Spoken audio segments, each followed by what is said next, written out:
Hello! Welcome to Charmed Persons. We're just having fun. Good to see you. Happy Sunday. Hope you had a good weekend. I'm making sure that everyone is being heard, and that is the case. So, welcome back to Charmed Persons. Good to see you. Little bit of a change. Eric actually is here this week, but Ian, sadly, they are not. So, we miss you, Ian. Feel better. And we will continue on, and you will be here in spirit. And hopefully you will be here next session. So, with that being said, we are going to go ahead and start with a recap of last week's session and jump right into it. So, in our last session, our party were basically escaping this scene that they had left behind. Having just defeated and decapitated the leader of one of the gangs of the Southeast District, Chad picked up the head and sprinted away with the rest of the party. Chad, Cuinn, and Maewyn made their way to the Flowing Flagon, where Chad returned to his quarry and was given an address and told to be there at sundown the next day. The rest of the party returned to the Pantale home with Flint, having yet another vision of this ancient tome that had been appearing to him lately, and upon finally grabbing the tome, he felt a surge of energy and heard an ancient voice speak to him, promising power. Upon arriving at the Pantale home, the party find that their recent companion, Morton Quincy, has found them yet again. Morton was curious to hear about the recent exploits of the party, and Chad and Maewyn filled him in over some drinks. Exhausted from the events of the day, the party found themselves in a somewhat peaceful sleep. Chad had a dream, or was it a memory, of a tropical ship port and a young woman finding a young blonde-haired elf child named Rain. You had a similar dream that had haunted them recently, but was interrupted by one of their favorite novel characters, Sir Thomas Blueheart. However, Sir Thomas said that he was actually Dune himself, just in a form that you could process. Sir Thomas then explained a dire situation to you and spoke about how they had proved themselves as a truly selfless and brave individual in the last few days.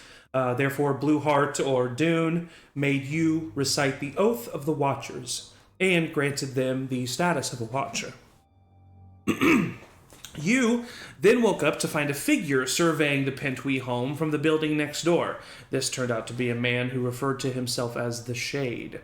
The Shade knew of the Hawk and was searching for whoever the Ram was. He was also a member of the Planadium Planopticon and promised you to show them the nearby chapter in Barrington. The next morning, after some choppy introductions, the party met with the Shade and digested everything that had happened, what information they knew, and what new information the Shade could offer. Eventually, it was decided that the party should travel to the inner tier and make a visit to Frida Billwright and Roderick Billwright.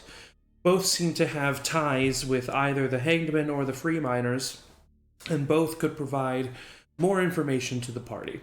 Upon reaching the exterior of Roderick's home, the party ended up haphazardly meeting Roderick himself as he was fixing the wheel of a wagon in his stables.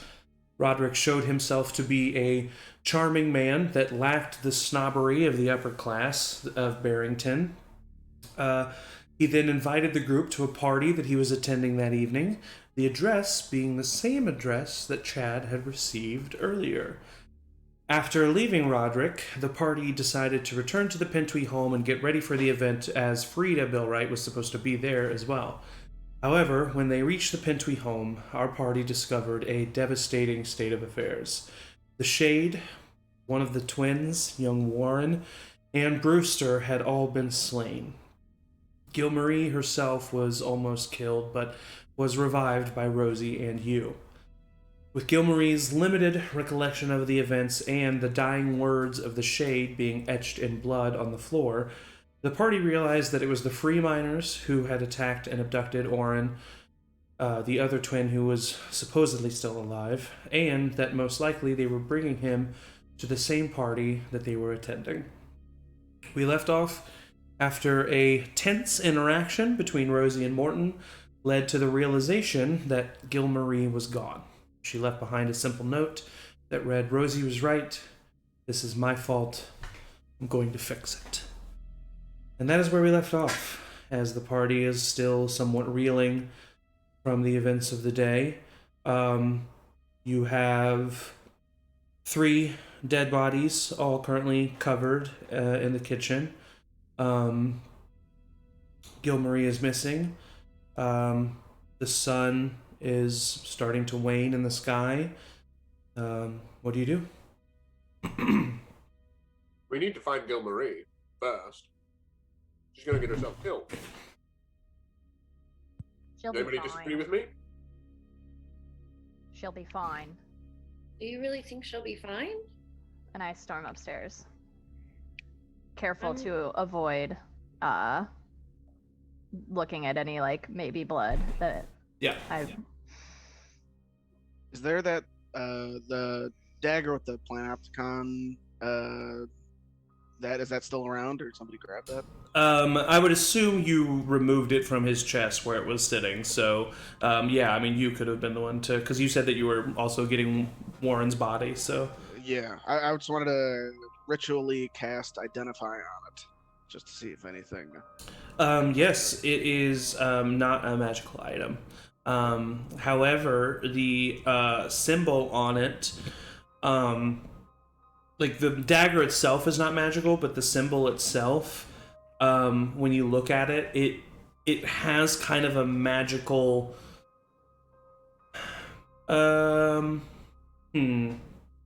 Just as you learn whether any spells are affecting the item and what they are, if it was created by a spell, if it requires attunement, how many charges it has. See, basically, I don't know. I kind of want to reveal. It's like I want to, because I honestly just as a DM am confused as to what this would be, because it is magical but requires something else for it to be useful.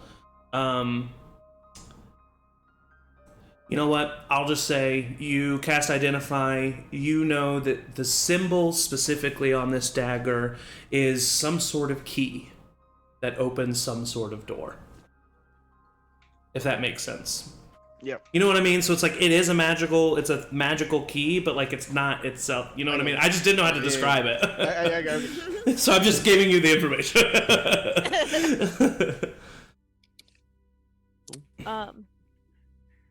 I will, after we follow Rosie upstairs. Okay. I think if I saw Chad go, I would, because I almost went and then decided not to. But if Chad, what do you think you're doing with Batty in this situation? I probably would tell her to, I don't know. She's so new to me that I think I would probably tell her to go outside and wait for me, because I'm not sure what she would Does do. the badger have a good sense of smell? Do we know? Follow a scent? Follow Gilmarie's scent? I bet she could do that. I mean, Do you think you could do that? I'll look at her and ask. You look at Batty, and she kind of looks up at you and just kind of tilts her head, and she kind of sniffs your hair, and she's big enough on you that your hair kind of especially little tendrils by your face kind of go towards her nostrils as she sniffs towards you. And you get the impression that she does have a pretty good sense of smell. if we give her something of Gilmarie's, we could, I don't know, does she seem like she could do that? Yeah. Okay, so this is just a technical question. Yeah. If because I haven't actually had an animal companion for real before. Yes. Could I have her do that while I went up and talked to Rosie? Could I be stay here, listen to Morton? Or do I need to kind of be doing what she's doing? Because yeah, no, I think that because you kind of, especially as a ranger, you're not, it's not a familiar, so it's not an extended part of you. Yeah. It is a different being, but I will say that you do kind of feel this natural magic connection with her, this bond with her. And so you feel in order to accomplish basically what you're asking for, that you can ensure that she immediately already trusts you. So you can ensure that she kind of trusts that if you like look at Morton and like look at her and, you know, basically like, even though she can't understand you, she can understand your sentiment of saying like, he's a friend, listen to him. Yeah. And then you could give her the item and say like, sniff, like try to find this. Okay. And as long as whoever you pointed out was a friend was around, she would probably be fine and just kind of stick with them. Okay, so I'll turn to Morton and say, I think we need to talk to Rosie, and she needs to be okay with us searching for her, but I also think we don't need to waste any time. So can you give Batty something to start sniffing, and I'll go talk to Rosie? Yeah, sure. I would say that even though they're not here, you could easily help you find something that Gilmarie often had with her. Yeah, I asked you for that. Like, yeah. They probably, you know, they're in. It makes sense for them to be in shock with everything that's been going on. They just kind of like go and find something, and they bring you like a piece of jewelry or something that Gilmarie often wore, and you take it and you show it to Batty, and the giant badger just kind of like leans down and sniffs, and you see her like immediately kind of hit the ground with her nostrils and start making her way out the door.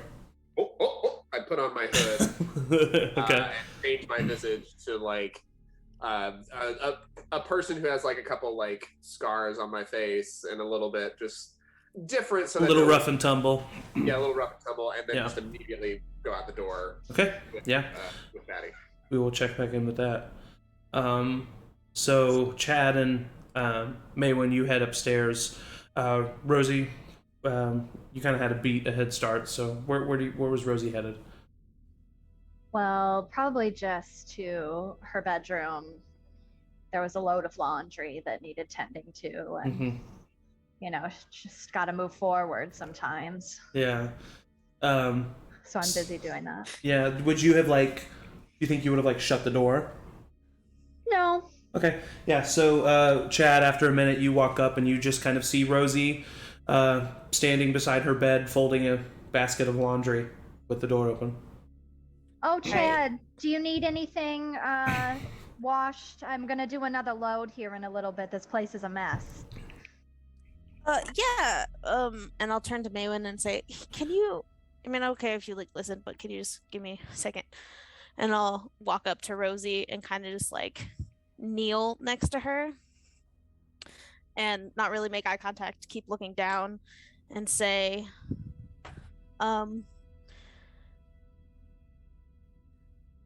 Rosie, this is my fault. What? None of this would have happened if I hadn't agreed to this or just decided to hide. I'm not trying to tell you how to feel or direct your emotions to, but if there's anyone that you should be angry with, it's me. And I'm sorry. And I deserve it. And I'm sorry. I know. and you can be I'm not trying to tell you how to feel, but I deserve whatever anger and hatred that you have. This is my fault, and I am going to do everything in my power to make this up to you and to make it right. Do you need anything washed? Or anything? I'm gonna do some laundry. I'm gonna do a load, like I said, if you need anything washed. No. Can I help you fold or put something away? Oh yeah, here, you take the underpants. The twins are always they wear too many underpants. It's just kind of ridiculous. I keep telling them. But yeah, if you want to just fold the underpants, I'm tired I'm tired of doing that. Yeah, sure. I'll start. Oh, and I should put on some tea. Do you think everybody wants some tea? Maybe. I mean, if you want to do laundry, I can either me or, and I kind of turn back to Maewyn, or Maewyn might want to put on some. Oh my God, Maewyn, do you tea. need anything washed, dear? Are you? What's the matter? Maewyn's just gonna like run to Rosie and just hug her. Oh my God. Okay. All right. It's okay. It's gonna be okay. Everything's fine. It always is. Listen, I've lived a long time. I've seen a lot of things, and you know, it's easy to be sad, but you know, we got to move forward. We got to keep going. You know, life will turn out as it's supposed to, and you know, I'm gonna do some laundry, so now's the time. If you need to put in any of your shenanigans or anything. Can I help you? Well, yeah, I think Chad, did you want to put on some tea, and maybe if you want to just. Chad, you can help. I mean, I haven't made a lot of tea, but I can. Oh, then no, I don't. No offense. It's none taken. We gotta have good tea right now. Yeah, I know how to make. Do you know how to? Okay, you make the tea, Chad. You use your muscles and take that pile in the corner down to the basement. Oh, okay. I want to using my pin, telepathically talk to Chad. I don't know if I've ever done this. I was about to say, have you done it? Oh God. And I would very gently be like, "Hey, don't freak out. It's May." Because you would have gone upstairs a little bit before me, so Batty's sniffing for Gilmarie, and I want to find a gentle way to tell Rosie that, but now you're with her, so good luck. I'll make the tea, bye. And then Chad, do you have to poop? Are you okay? Slowly hold it close. You know where the bathroom is. As this is happening, as this is going on downstairs, Edmund looks over at Cuinn and Flint, and just kind of says, "All right, so what are we gonna do with these three? I kind of feel like maybe we should do something."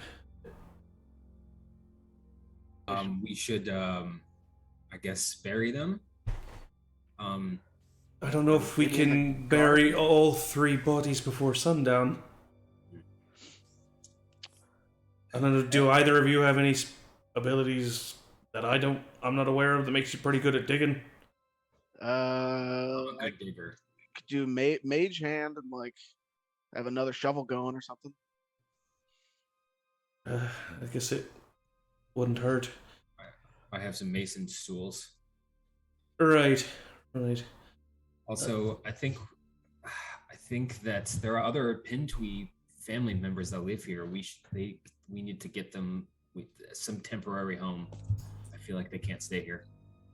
For sure. Is there anyone else here right now? I don't think so. Right. But isn't there a sister? Didn't he have a sister that came by? Yeah, there was a sister that you guys have met, and you've definitely heard Rosie talk about the other two surviving siblings who are older. Farron and Darius and Pelwyn. Darius and Pelwyn, yeah. And Bartund. Oh, I always forget Bartund, yes. Yeah, everybody does. who's the sister? And he's a human. But the sister is... Fan, yeah. And I'm the only... Did she leave before everybody else arrived? Oh, I guess, yeah, only Chad met Fan. Yeah, so you know of the rest of them because Rosie has talked about them, but you have not met any of the rest of them. Got it. You've only met the twins and Brewster. Well, yeah, I don't think we should bear anybody until, they gotta have proper goodbye. I don't know what type of... I don't know what... Right. No, I understand. Funerals. We should wait, but I feel like we need to act quickly because, whoever did this could come back soon. Especially we need to get them out of here for sure. Especially if they think, they tried to kill Gilmarie but didn't succeed. I don't know. All right, well, I do have the question of how are we supposed to transport three bodies in the middle of the street? Grab a cart and a blanket. All right, where do we get a cart? I don't know. I'm just here. Right. Sure, we can find a cart. Yeah, I'm sure. They bring a lot of people in this house. They bring groceries here or something. I'm sure they have something out back. They bring 3 bodies worth of groceries home, I think. About. Right, okay. Jesus. God. You see Lucas, like, for a second, you see, like, his hair just get this slight, like, orangish reddish color, but then it kind of, like, fades away. He's like, all right. I'm gonna go out back and see what they have out there. I'll, maybe the 2 of you can start bringing them out. Yeah, I'll keep on cleaning up and I'm ready. I'm just sitting at the table, like, a little bit wide-eyed, just not really talking or doing it. Okay. Hey Flint, could you help me out? Oh, yeah. You're much stronger than I am. Edmund stops at the door, and then he looks back and he goes, wait, where are we gonna take him? Well, I mean, the family should probably decide that. I just met these people, like, yesterday. We're gonna just drop off 3 dead No, maybe there's family like members. a family grave or something like that. Oh, right. This is a lot to do by sundown, is my only thing. We're moving too quickly. We should ask Rosie. Right. Rosie's ready. And then he kind of, like, thinks about what he said. He's like, right, Cuinn, maybe you should go find the wagon. I'll help Flint with the bodies. Just sorry about that. And he walks over, hearing the comments about the strength. And the 3 of you, I'll just say, for the sake of brevity, the Pentwees would definitely have some sort of cart that they carry. However, with Brewster being one of them, I would say it's one of those smaller carts that he himself just, like, dragged behind him. So it'll take probably, like, Chad doing it by himself, or maybe 2 others. It'll take some strength to carry a cart. And it's somewhat small. All 3 bodies will fit and can be covered.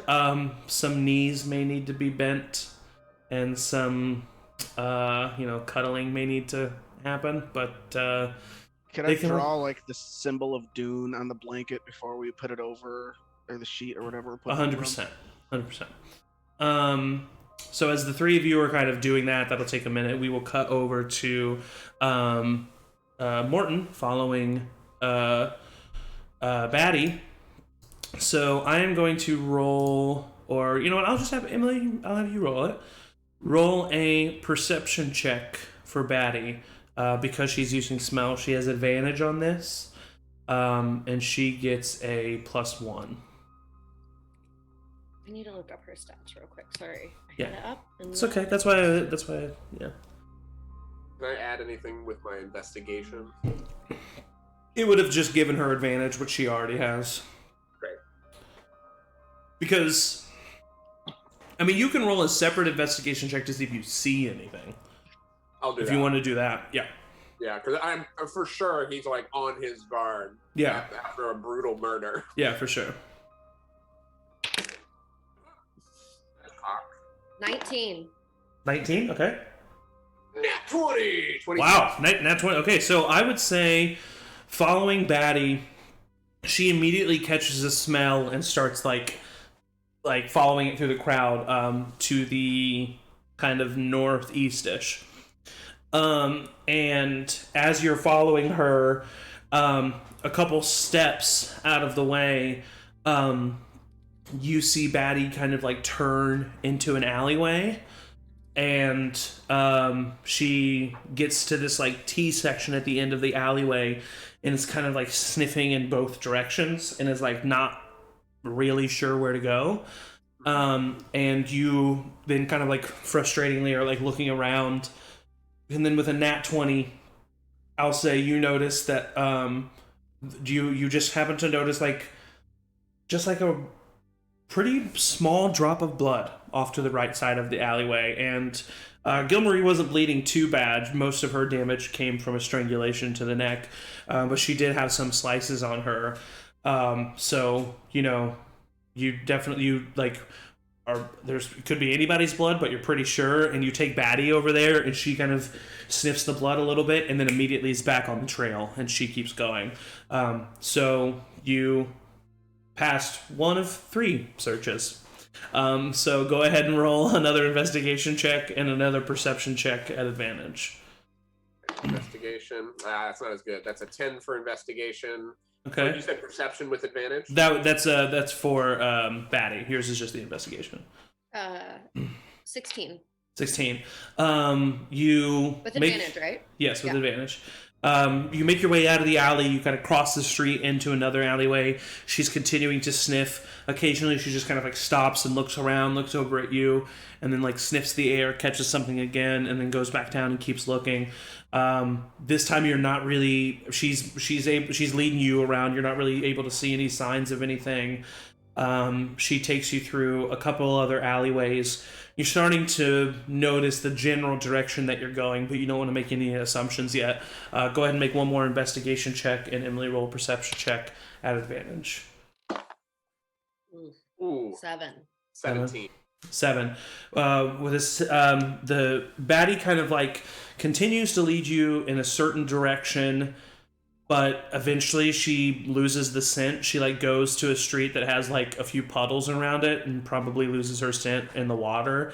But with a 17, and because you passed the previous 2, I will say you're pretty confident, because of the direction that Batty is going, that Gilmarie was making her way to the Free Miners Manor where you were previously. Okay. I will continue to go in that direction. Okay.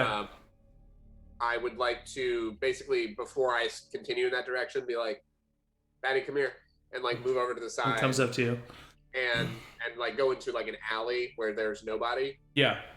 Take down my hood and Yes. then put it back up with a different, like, more clean shaven and different, like, kind of like more noble look. Yeah, you see her kind of like back away for a second, but then she like sniffs the air and like realizes that it is still you and is like, just in case okay. someone's following. Yeah. But I don't know if I want Batty still with me. I feel like that's a dangerous thing to have. Yeah. So just to clarify, Batty basically lost the scent Of Gilmarie. Yeah. So I still have the jewelry on, right? Or Yes. with me. Yeah. If I were to give Batty that scent, would that like help in any way? Help her like regain the scent?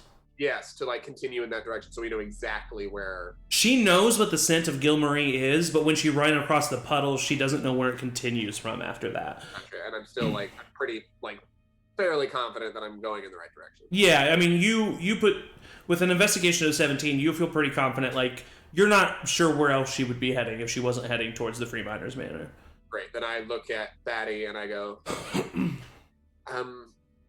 feels so weird to call you Batty. Batty, and I under my breath go this way, fluff another. Go straight back to Maewyn. And don't know how to tell. And then I just like pull out a piece of paper from like my pouch. Okay. And very quickly scrawl. Let me see. Do I have? Oh, wait, I have message. Message is at a distance of 120 feet. I forget that I am magic again. Yep. I can't do any of that. I write a message that says, she's going where you think. I'm going ahead. Okay. And I'm like gently tying it to Batty. Okay. And I very distinctly, just so I close all loopholes with an animal. Yes. Just like, don't go the main road. Sneak around, be very sneaky, and get back to Maewyn.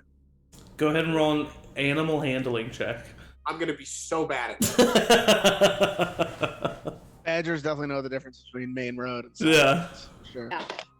No fucking way. I mean, it's a -1, so it's a 14. But I thought it was gonna be worse. You see her kind of like look at you, and she does not know what you mean. She's very confused. But you kind of like turn her around, and like you just kind of like motion, and she starts to sniff on the ground. And with the 14, I'll just say you see that she starts to sniff, and then basically literally just follows the exact path that you guys just took, and is following that path because one smell that she does know very well is her own. So yeah, then I sneak off. Changing the disguise makes it so that, you know, if anybody was following, since I wasn't really looking for that, it's a little confusing. Okay, yeah. All right, so we kind of cut back to Chad and Maewyn and Rosie as you all are doing laundry. Maewyn's the Dungeons and Dragons. Maewyn has got the tea set up. I would say that you helped show Maewyn where the stuff was. Even if she already knew, you was just looking for ways to be useful in a very similar way to Rosie. Useful. And I would say at this point, Flint, Edmund, and Cuinn have gotten the cart all ready. Have gotten the bodies put in. Nothing had to be broken. It's just, you know, if they were alive, it wouldn't be very comfortable. Good thing they're not. Good thing. But yeah, so the rest of you are all kind of down in the kitchen. Minus Morton. Good tea. Oh yeah, this is one of my favorites, definitely. And is anybody Edmund's hungry? Is anybody getting hungry? No. How are you, Rosie? Okay. I'm dandy. I'm just moving along. You know, let me go fix something up. Why don't you sit down? I just realized. In all fairness, I'm not quite sure. Edmund puts his drink down. In all fairness, I'm not quite sure we have time for that, Rosie. We do need to be at this party by sundown, and not to bring the mood down. We should have a party at this point. I'm thinking of Chad's safety at this moment. Is what I'm doing. Behavior, if I'm being honest. Yeah, safety is good. We like safety. I know that, but I also know that we want to treat Brewster and the Shade and Warren with as much possible respect as we can. So maybe we should figure out what to do with them, and I'm sure there'll be food at the party. Yeah, you're right. You're absolutely right. Edmund just seems terrified to be just disagreeing with Rosie in any way, shape, or form right now. Zach, this is a question for you. What is burial rituals for Dune, or under the eye of Dune? Because especially being the Deacon of Light or whatever. Yes. Classic pyre funerals. Okay, I was gonna say something involving fire. Yes, it's there are no burial sites for believers of Dune. A pyre ritual is set up and performed in a usually performed either in Dune's pasture within the inner tier, which is one of the rare times high-ranking members of Dune are allowed to go into there out of respect to their loss, or taken outside of Barrington. Okay. But they're quite massive fires, so they usually are done in one of those two locations. Sometimes done at what is the name of that place? Sometimes done at Petalbreeze Park as well, but not often, as that is usually a family kind of location. It's on the swing. Yeah.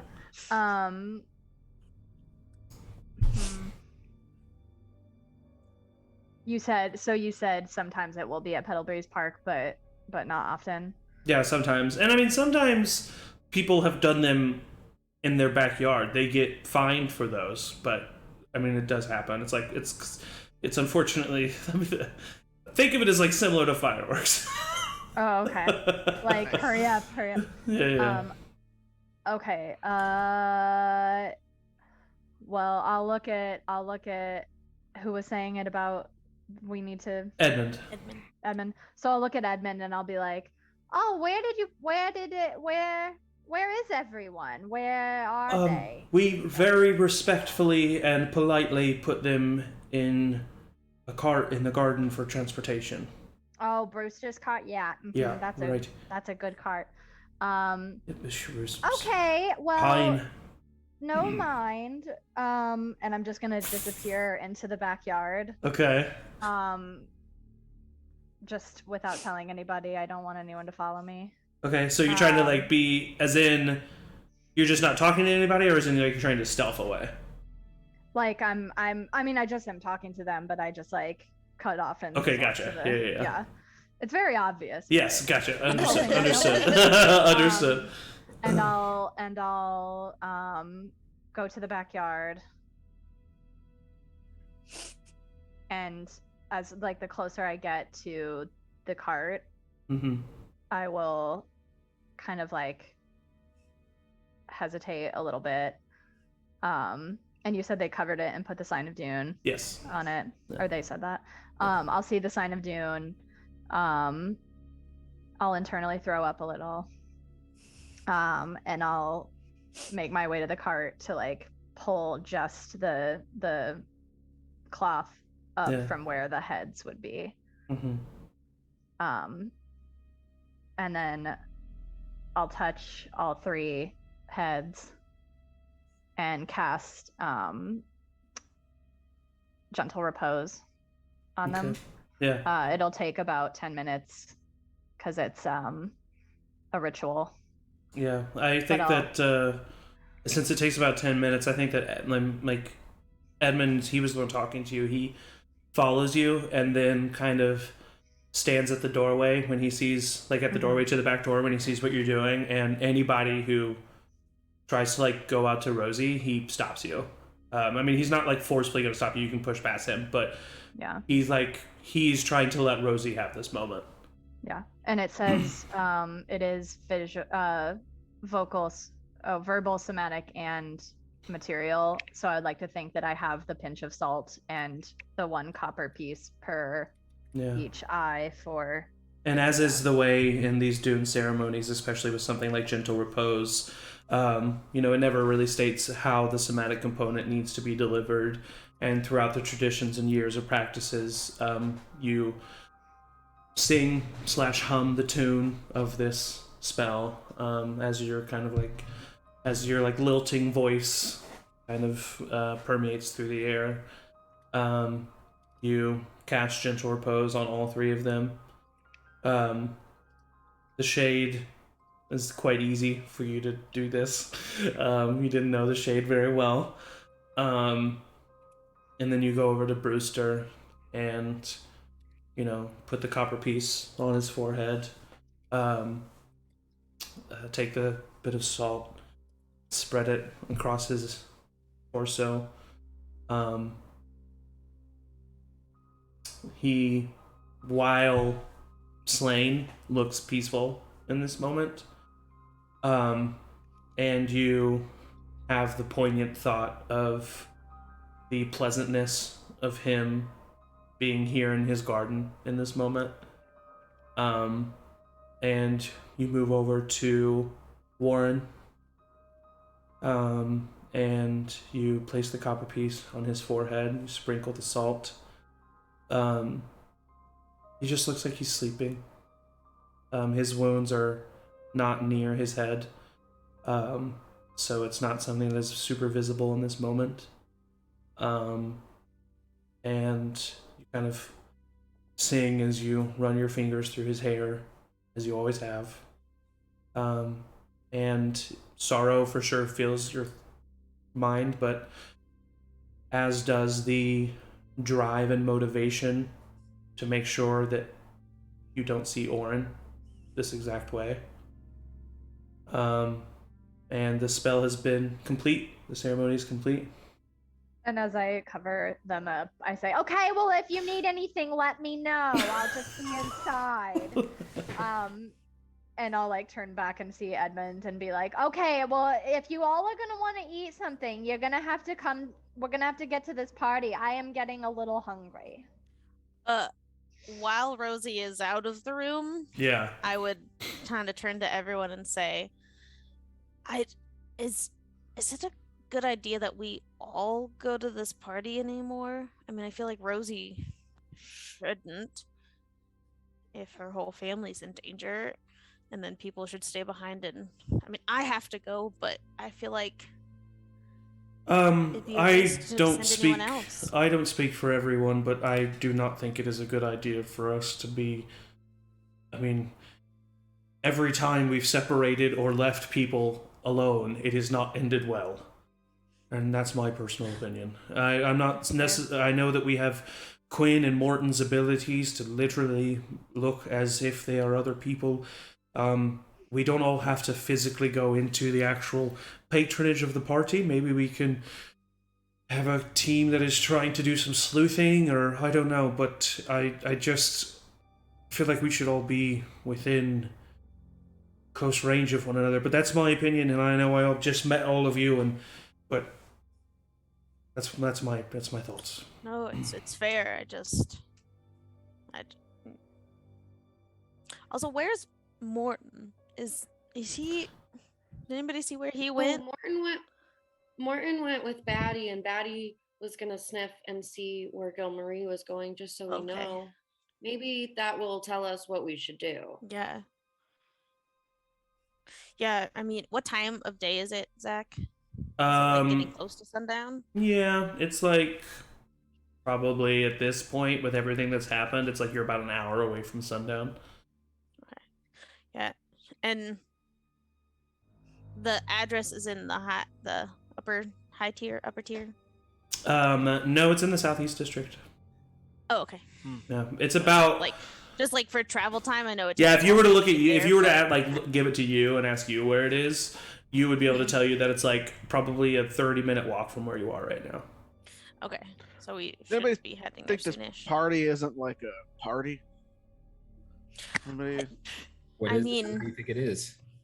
I mean, it's you're being initiated into this gang, and it's also an acolyte from the town is going to be there and inviting people that he just met. Well, he said that there'd be fighting, and so that could just be what the hanged men have in store for me, is checking me into still having to prove myself and fight someone. Rosie, do you have Yu's character sheet with you? I can. Well, it's just one simple roll, so if it's too hard to get up, that's fine. I should have it because I sent it to myself. Give me like 2 minutes. By 2 minutes, I mean not that. Okay. I just if Yu's listening to this, and you could roll a history check right now. We get a phantom text from Ian. That's just like... I kind of feel like we're being set up. Oh, definitely. Yeah. Okay. All right. Well, as long as we all think that, that's fine. I don't know why else these people would invite me to a party. Yeah. And Flint, you need to look like somebody else, man. Yeah, you can't go in there looking like Flint. Yeah, no. I could help you with that, or if you want to stay on the outside. But either way, I can. How can you help me with that? I got a disguise kit. I can give you a new nose, different color hair, whatever you want, man. I am just now realizing as the DM that there's a very important part of this party that I don't think that I told you, because a lot of it is the solution to a lot of the stuff you were talking about. This is a masquerade. Oh, I have no idea. And I'm realizing now, especially with these reactions, that I did not say that. So this is a masquerade party. I thought that Roderick told you that. My apologies. So it is a masquerade party. With Majora's Mask on my face. So Edmund does bring up that fact and says, if it's a party with a bunch of people, maybe it doesn't really matter if we're all wearing masks. That's true. What did you roll for the history check? So I can't find it, but I can just roll. Yeah, just roll for you. Like, as in, God damn it. Why did Ian do this? Yes. Why did you do this? You said history. Yes. It'll just be, if it's my stats, it's just 16. 15 was the DC. This must be the party where the Tournament of the Underdogs takes place, if there is a tournament of fighting, which is not only a tournament for a cash prize in Barrington, but it is also the tournament where Roderick Billwright chooses his champion for the Barrington Games. Noble people and people of high-ranking class in Barrington can choose their own champions for the Barrington Games, and Roderick famously has lower class or just like people who don't have the advantages of other people compete in this tournament so that the victor can earn their way to the Barrington Games, thus the title, the Tournament of Underdogs. Convenient. So you definitely fuck off. So you brings that up. I remember. Yeah. Oh no. Now Chad really wants to win. Well, we need masks. We need masks. I'm gonna have. Yeah. Did we go shopping though? Didn't we go shopping on the way home? You went shopping for stuff that was not clothes because Rosie said that she had clothes for everybody from past siblings. Yeah. Right. And I would say that I'm going to make a character decision for you here. They're a tinkerer and stuff, so I feel like that also manifests itself in crafts. So I would say that you would have the supplies to make some makeshift masks for y'all. Cool. Really cool, edgy, like kind of weirdly steampunk mask. Exactly. Except like because it's crafts, it's like, you know, those like polygon masks. It's like all made out of shapes, but they form like something. So it would kind of be all that. So he will give you all like a basic design request. Honestly, they seem to kind of relish in the distraction that it is to give you all a personalized little mask. Can I pull May aside for a second? Of course, yeah. And then we'll think about your masks and we'll reveal them at the party what your mask looks like.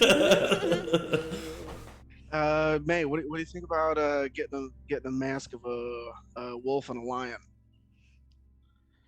Ooh, that sounds cool. Maybe bring some hey, people Cuinn, out. Yeah, what's up? I never really thought that a twin could die. I mean, I knew, but... Did you just think that we would... No, I just had never thought about it, and I don't know what I would do if anything happened to you. Yeah, no, I don't know what I would do without you. And then I'll just bring her in. Oh. And I think we should make sure that Oren's okay for sure. Yeah, to me that's priority. I stopped and I bought Oren and Warren these swords because I was gonna teach them how to defend themselves, and I feel like I was just a little bit late on that.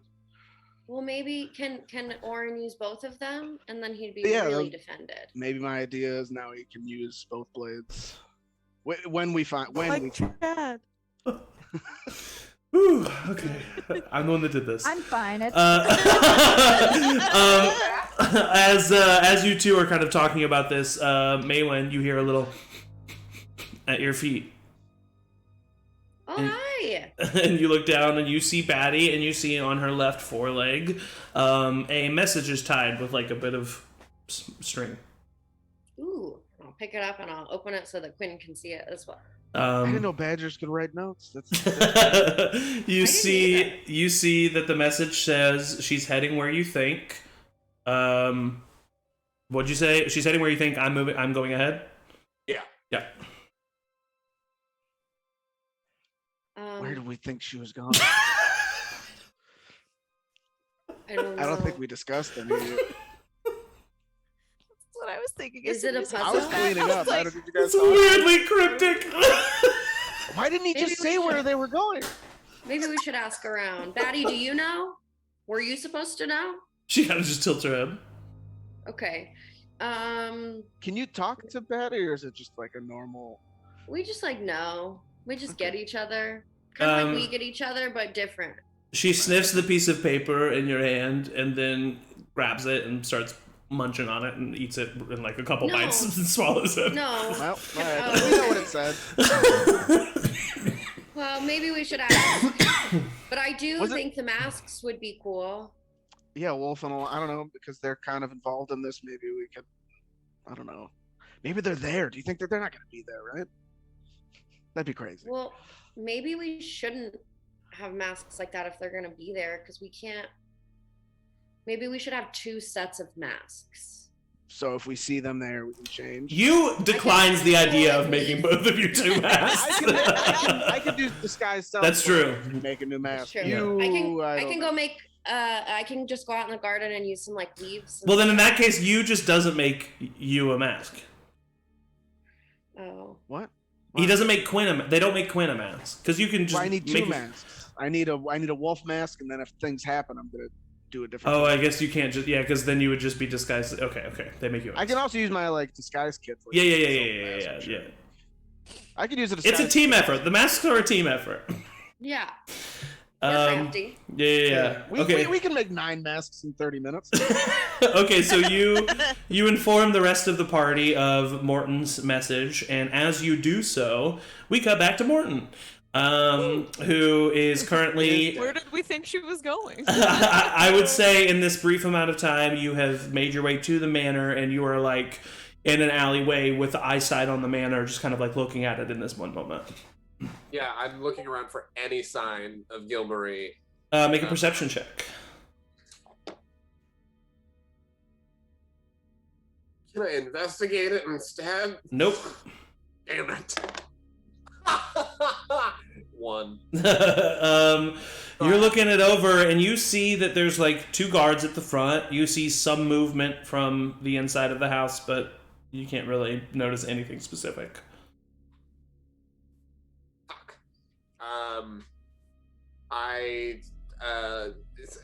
You said I was looking at the front of the house? Yeah. Kind of front, off to the side.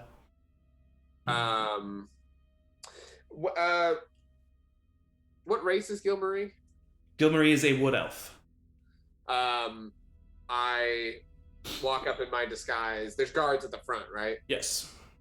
I do look different than the guy I was earlier, so I'm not looking for my dad. Yes, yeah. Definitely look different. I look human, but I definitely look different. Okay. I walk up to the guards and I go, "So sorry." No, that's not the accent he does.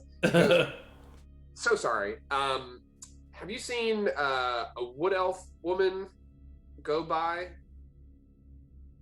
They both kind of look at each other and then look back at you. Who are you? Oh, I'm Dale. I'm from out of town. We're traveling here together. Yeah, Dale. Just right inside. Man, this is when I wish in real life that I was stupider than I am. This is obviously a trap, but Morton is not wise. So I'll roll the insight just for fun. Okay, yeah. Weird that they're inviting me inside. Yeah. But I don't, if I fail, I fail! What is it? That's I don't know if you can see this. Oh, you can't. Oh, I saw it for a brief second. Nat 20. Yeah, it's a nat 20, -1, a 19. These guys, not only are they telling the truth, but they have very ill intentions towards you. Yeah, I look at them both and I go, I take my hood down. Uh-huh. And which changes back to me and I go, I'm going to see you at the party later, aren't I? Interesting. Roll a... Roll a persuasion check. Thank God, he's charismatic as fuck. Watch me get a 1 on this, too. No, actually not too bad, 21. They kind of look at each other and then look at you. What? Who are you? What are you doing here? Oh, I'm a Braxton Wildthorn. I What? met Roderick earlier. I met Roderick earlier in the shed. I was with a group of folks. Who the fuck's Roderick? Who's Roderick? And he's like, I don't know. All right. You don't know who Roderick? The man who, like... How do you know about the party? We were invited by Roderick. You know that these aren't the guys that... This is not Roderick's home. Wait, whose home is this? The Free Miners Manor. Oh, shit! He made a mistake. We're in it. He just came to Barrington. This is the Free Miners Manor, not the Roderick's Manor is in the inner tier. This is still in the Southeast District. Oh, okay. I see, yeah. No, go ahead, though. So go back. So... Are you sure? Yes. I'm willing to deal with the consequences. No. It could have been on me as the DM of describing it wrong. I want you to make a character decision that's well informed. So, okay. This is the manor that is across the street of where you guys did like the secret meetup. That's the manor that you're at right now. This is the home base of the Free Miners. You did approach them. They said that she's right inside. So they just said, yeah, she's right inside. You got the inside check. So now what do you do? All right. I'm still the other guy. Yeah, you're the other guy, yeah. All right. I'm not going to waste anybody's time here. You're clearly trying to fuck me up. You're clearly going to try and kill her. Like, what happens if I go inside right now? We're just going to show you your friends so that you two can be reunited. Okay, you're a bad liar. Can I talk to you, maybe? Like, can we... Me no speak good. Are you fucking kidding? There's no way that's the case. You guys are... You know what? Go inside with us. No, and then I turn around and I start walking away. Okay, as soon as you turn around, they both are going to attack you. Yeah. Hold on. Hold on. Is that a...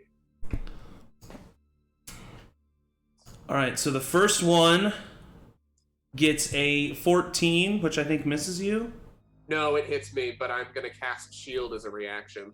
Okay, so that bumps your AC up to what? Oh, I didn't read. What's your AC? It bumps it up. +5. It's +5, so it bumps it up to 18. So 18, okay. So, and then the second one gets a 12 plus 5 is 17, so that misses. So you kind of turn and walk around, and you hear it before you feel it. You just kind of hear the crinkling of armor as both of them go to attack you. You turn around and just kind of like move your hand in quick succession, and as you do, this arcane energy appears right in front of you, and they both kind of clang right in front of it. I need you to roll initiative. Yeah, I would also...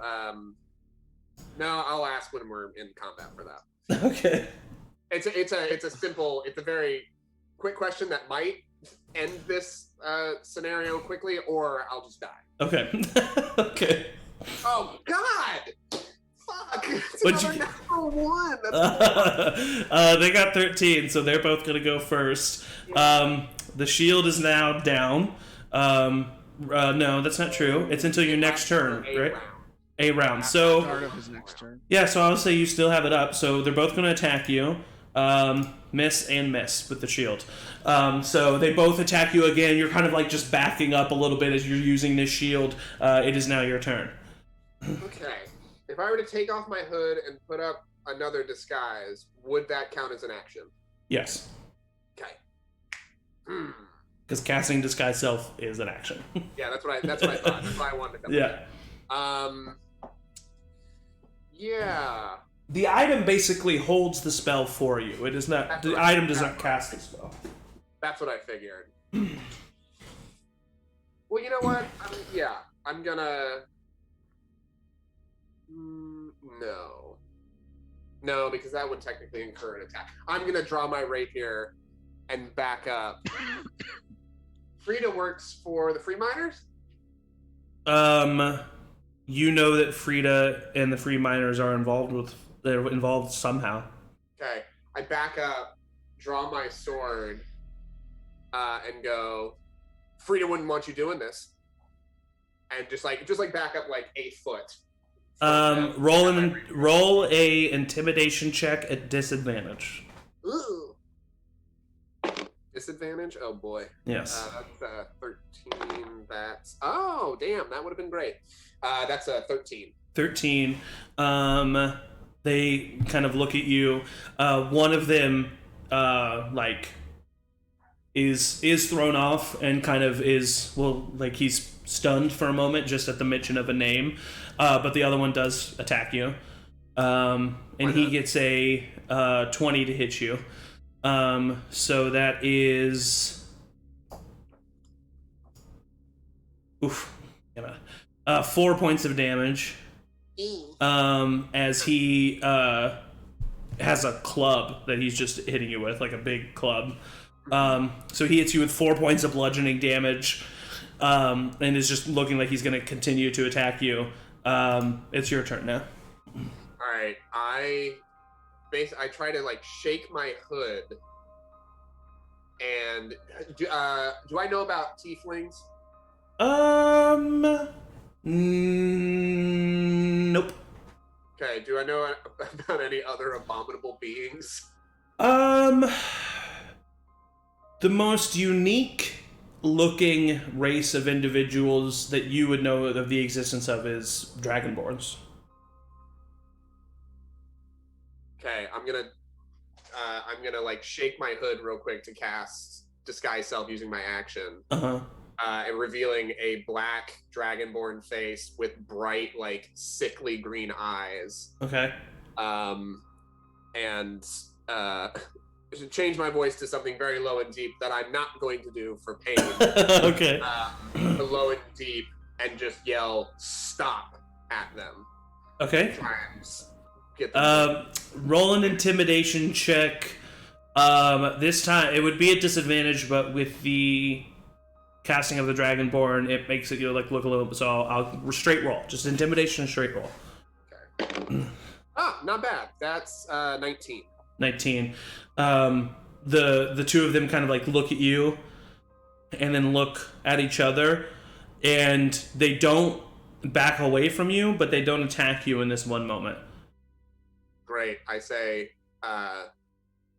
one more step, and I'll eat you alive. One of them takes a step towards you. I immediately go towards him, but with my rapier down, trying to get it out of the way. And see if I'm gonna take a bite out of this fucker. See if he backs up. He does not back up. This is my low wisdom score. He tried. There's been a lot of failures. It was a pretty high DC, and even a 19 didn't reach it. Well, yeah, I'm definitely. I'm gonna try and stab him underneath. Okay, go ahead. Yeah. Let's see if this works. God, this. Well, we all fall down. 13. 13 misses. 13 misses. So you try to stab at him. He kind of looks at you. He just eat me alive, and he goes to hit you with another club attack. This time, both of them will swing on you. The first one misses with a 12, I think. Yep. Second one gets a 16, so they hit. That's max damage. That's 11 points of bludgeoning damage. As they crack your upper arm a little with the attack. But that's the end of their turn. They're right on top of you. It's your turn. I shit my pants. Run. Okay, I'm assuming as a rogue you will use your bonus action to disengage. Absolutely. Roll a stealth check for me.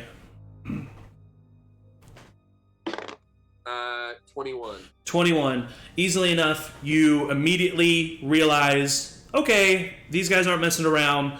You disengage as they both kind of swing above your head comically, both of their clubs hitting each other. And you duck down and you sprint away, disengaging. And with a stealth of 21, you're pretty used to this. You've ran away from the law quite a few times, or angry husbands, or angry wives. And you dodge in and out of the crowd, lose their eyesight, and you kind of hear them shouting for you, knowing that they've lost sight of you. Yeah, I am not doing great. However, make a perception check for me. Okay. 16.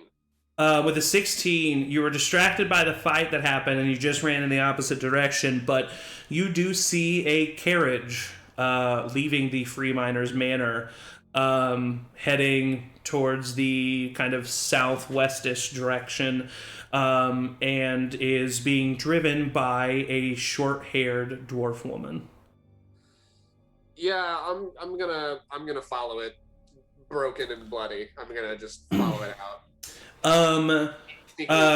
Yeah, you can. I will say, if you choose to follow the wagon, you will not be reunited with your group by sundown. Oh, the wagon's not going to the party? The wagon, you assume, is going to the party, but you will not be reunited with your group by sundown, which means you won't get a mask, you won't be a part of the plan, which is fine. I'm just saying, you don't know what they're doing. You assume that the caravan's going to the party, so you could just get back with your group and then tell them what happened, or you can follow the caravan. I want you to do what you want to do. Yeah, Morton would assume again.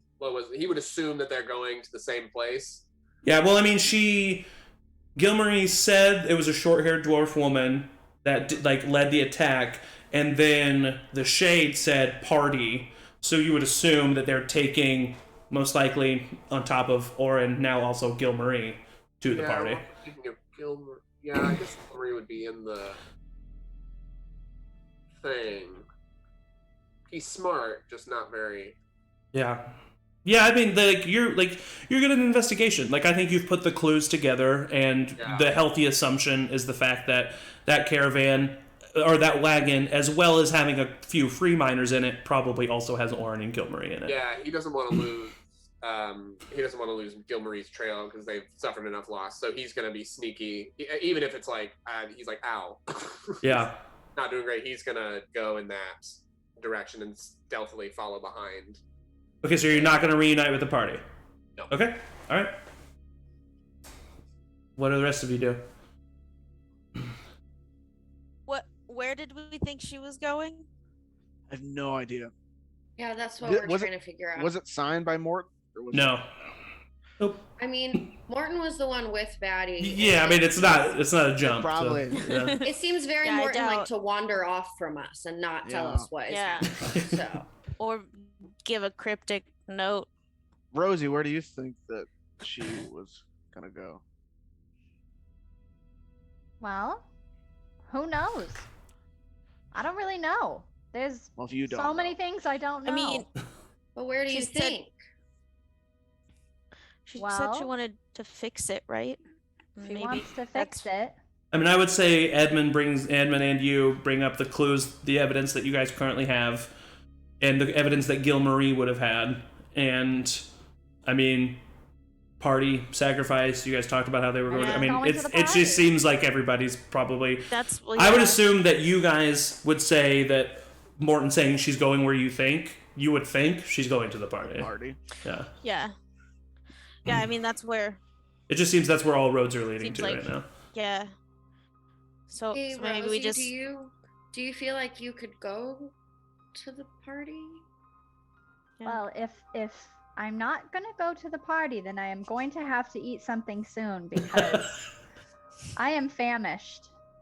I think that Rosie can take care of herself more than we're giving her credit for.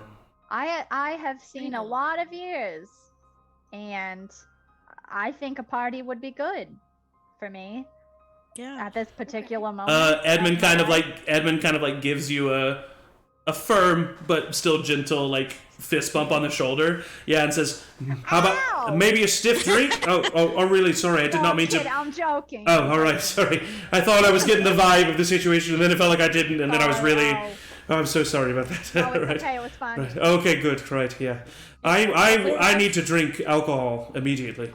Oh, that's listen. We have different clothes and masks. Yes, so right. We should be pretty well hidden. I'm working on a disguise for Flint. It's just as best as I can. Okay, yeah. Well, look. Besides Flint, we didn't give Roderick any of our names. Yeah, but even trying to change his clothes and stuff. Just go ahead and give me a performance check with advantage with your disguise kit. Oh. Sorry. Yeah. Dirty 20.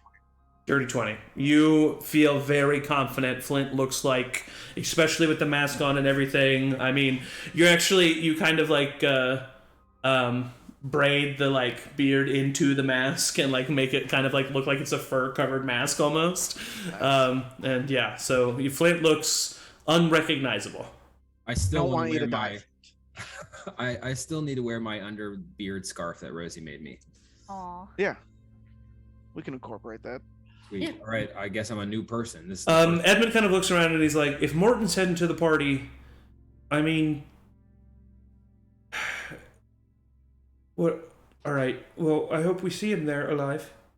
I'm sure if Morton has a chance to meet up with us before the party, he'll come over. Yeah. No, I He think definitely he wouldn't attack anybody. listen. He really No, cares he's about pretty people. All right, and I sneaky think that stuff, he's so. gonna put himself in danger to save Gilmarie if that's what it takes. I don't think he's I wish gonna he die. wouldn't. If anybody's taking bets, I'm betting he's gonna die. He's- Oh All right. my- Well, I hope that we see him. He's a pretty What? capable man. I'm a realist. Listen, Chad. What's your new name? You need a new. You can't just go in. Don't. Yeah, tell right. anybody That's Flint. good. That's a good idea. What's And your new I name? think Flint? you need to practice this. Flaunt. Oh, weird. well, that's really. Jesus Christ. That's I horrible. thought that was good. Nothing with an F. Yeah, right. Or Agreed. T. Yeah. How about like Mark. I was about to say Matt. That's a good name. I've never met a Matt before. I like that. Matt? Like a welcome mat. Yeah, people walk all I don't know. That's like I was looking around and I saw the mat on the floor, and that was just like the first name. Matt's a really unique foreign name. I think that Yeah. sounds. That sounds really highfalutin to me. It's a little too Prepared to old. like answer Schwartzwalder. questions about it, you know? Right. That's true. Yeah, Right. you would probably be asked a lot of questions since it is a unique name. Well, I'll need a new voice. My name Oh, is Matt. Oh, that was really I like that. cool. Hey guys. Oh, where did that. Flint go? Has anybody seen Flint? Oh, all I This is see Matt. is Matt over here. Wow. Okay. At the point of order, I'm just going to speak on behalf of Ian, but you would see you just like, as this transformation is happening, being like, Yeah. Agreed. and like trying to like do something to their appearance as Their well. scruff. But like they can't really. Right. Well, we figure have this out. Okay, don't everybody try have. to change yourself. So I'm like a foot and a half taller than I normally am. I just kind of look different. Okay. Just kind of look Right. different. Cool. Just look like a Yeah. different tall halfling. Just like a different face. I get you. I get you. Yeah. All right. Well, everybody's changed and has their masks, and we should maybe just head over. I think it's about. I look at a watch like he'd be wearing a watch. I have a watch. Sundial. Yeah. He does. He's a pocket watch.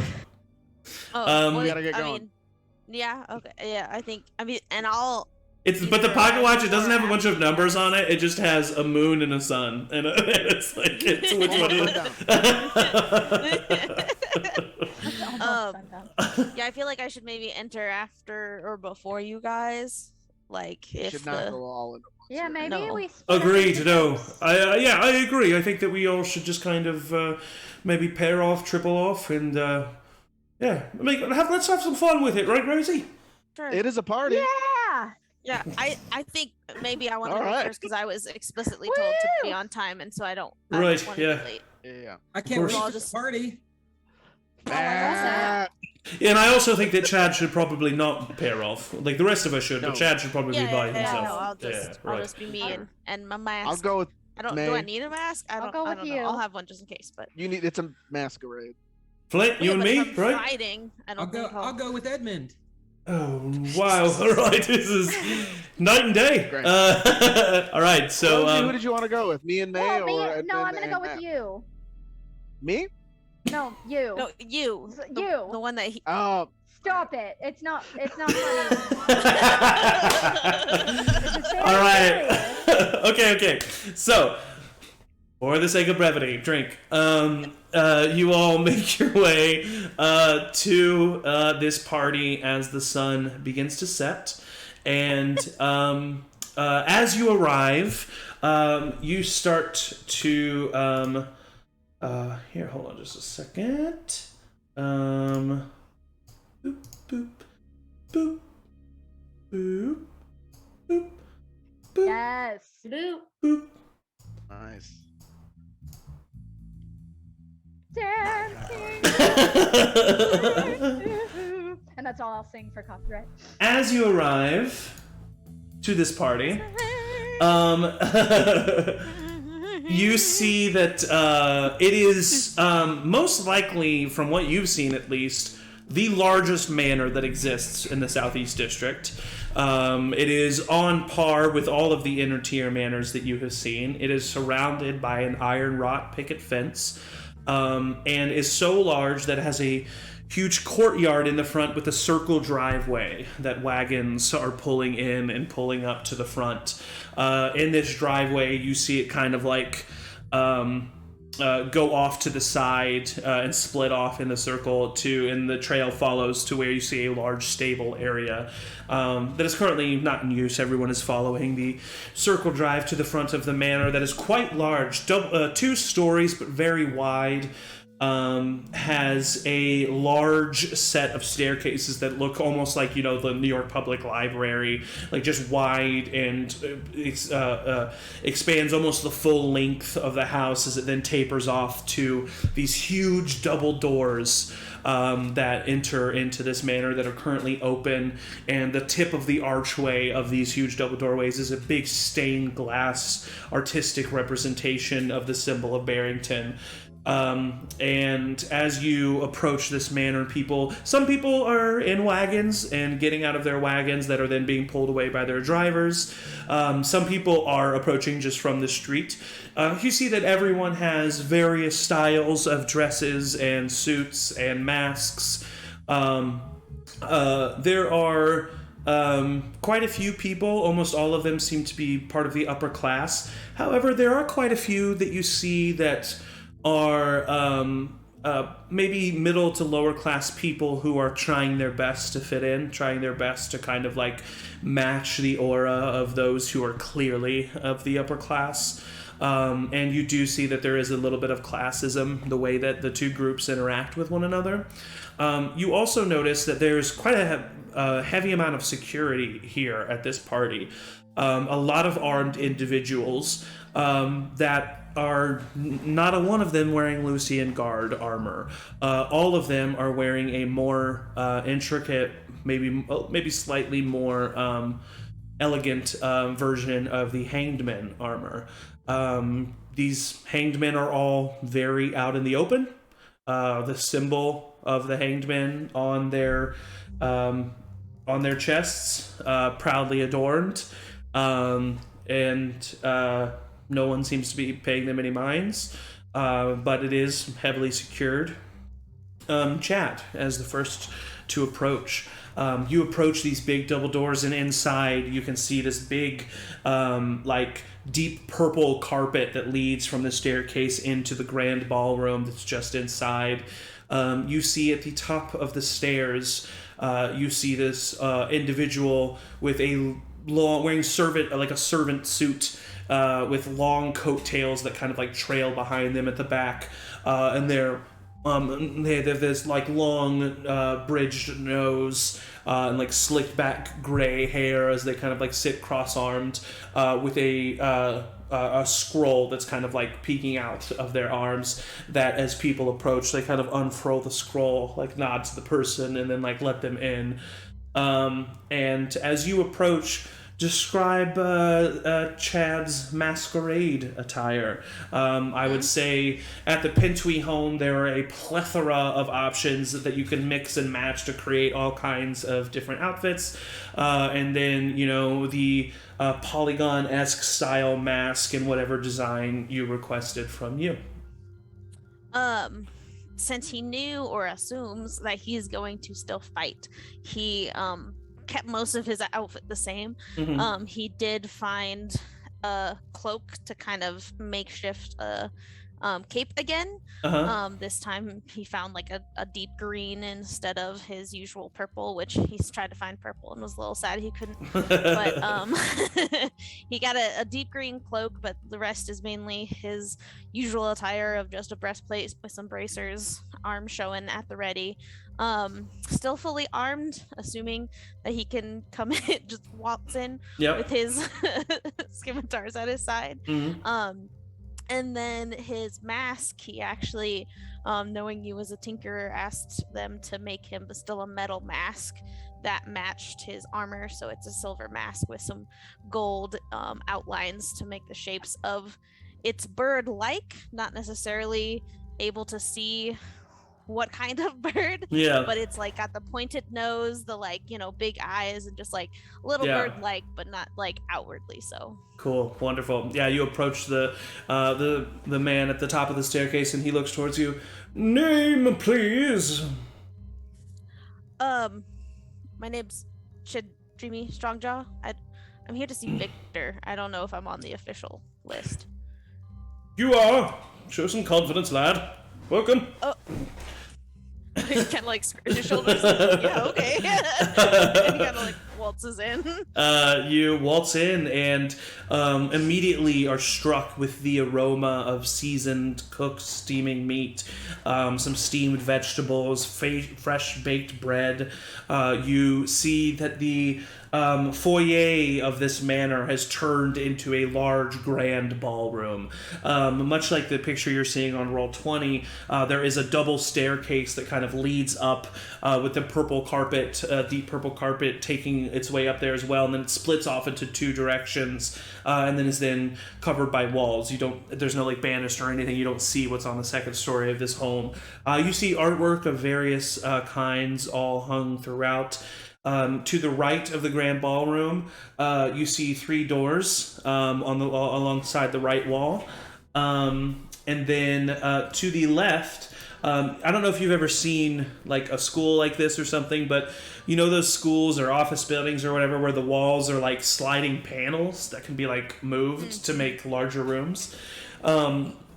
It seems as if the left side of the manor where the right wall would be, that kind of happened, and there's like this huge opening that leads to this large, huge dining room that has a bunch of tables and chairs with various people sitting at and walking in throughout. And then you see the source of the smell as you see this large, just grand buffet table that has all kinds of foods. And in the center of the foyer, at the bottom of the staircase, is a stage that has been erected where you see a band playing, and in front of the stage is a large dance floor area where people are dancing. Off to the right of the staircase is, from what you can see, just a wall. Off to the left of the staircase, there's a little pathway that is lit up and you can see leads out to the back courtyard. And that's what you see as you walk in. I would do first a quick scan to see if I see Victor or the guard or the hanged man that handed me the paper. Yeah. If I recognize in either of those. Go ahead and make a perception check for me. I'm too distracted by the smell of delicious food. That's that one. Yeah, you currently do not, especially with the fact that mainly everyone is wearing some sort of mask. And as you're in here, you see all kinds of masks of all shapes and sizes. And the rest of you will see this as you enter too. But Chad, you're the first to notice. There are quite a few people who have these white half masks that are vaguely animal shaped, but it's like super vague in the suggestions, as in like there's like something feline about one mask, something canine about another, or something avian about one, something reptilian about another. It's just like the hints of these. And then you spot one individual who is wearing a full mask that is very intricately detailed. It's a gold mask that just leaves the room for the bottom half of their face, and this arch of this very ornately designed golden ram that has these large horns that kind of curl. And you see them talking to another individual, and as they gesture, you see on their forearm the symbol of the tattoo of the ram that you noticed earlier, as you do spot Roderick. But that is what you see as you are looking around. You do not spot Victor. Cool. If I don't spot him right away, then hungry and for sure. For a fight, I just go over to the buffet, of course, load up a plate with veggies and meat, and kind of start. And some carbs, gotta have a balanced diet. Yeah, carb loading. Yeah. Yeah. Makes sense. Yeah, so as you head over to the table, our second group approaches. Maewyn and Cuinn, please describe your masquerade outfits. Maewyn, you go ahead and start. Okay. Maewyn probably would have opted for something not quite as naturey as she usually does. Like, probably would have picked the leaves out of her buns, which doesn't usually happen. Yeah. But probably still stuck with green, imagining like green velvet. Okay. But she's got medium armor, so she's probably got her armor on like on top of the dress. Okay. With a cape. You do see, and I will say this for everybody, you do see people with armor on, even if it is ornate looking, and you see people with their weapons as well. This is a seems to be no illegal items or illegal activity that is taking place. And then I think we come in with our wolf and lion masks. Is that what we decided? So I've got the lion mask, right? I imagine that it is still like metal, but maybe like more like a bronze, like a darker metal, or like dark, something like that. Yeah. That's cool. me. Cuinn? I'll take your color scheme and kind of adopt it, and I'll have kind of like an emerald green coat on that goes to long tails. Same similar mask, but wolf-like. And I'm about 5 feet tall, which is nice for me. That's about it, with a nice little bow tie on and a nice tight vest. All right. As you both approach the same individual that Chad approached earlier, he unfurls the scroll. Name, please. Yes, I am Marcus Bolderace, and we are the esteemed guests of Roderick. That guy. Bill, right? He looks down. He looks down and he gestures and he says, "Oh yes, first of the 7, please make your way in." All right. Purpose. And as you walk in, you see everything that I described for Chad. Where do you think the two of you head off first? I'd try to find anybody else wearing a wolf or lion mask. Yeah, I would scope out masks. Maybe we go get food and look as we go. Okay. Make perception checks, both of you, as you walk over to the food table. 7. Not great. It's 5. You don't notice any. You notice some canine-ish masks, some feline-ish masks. Also, people wearing masks that are not of animal style at all. But no, you don't notice any specific lion or wolf masks. And as the two of you make your way to the food, our third group approaches. You and Rosie. So Rosie, what are you wearing to this ball?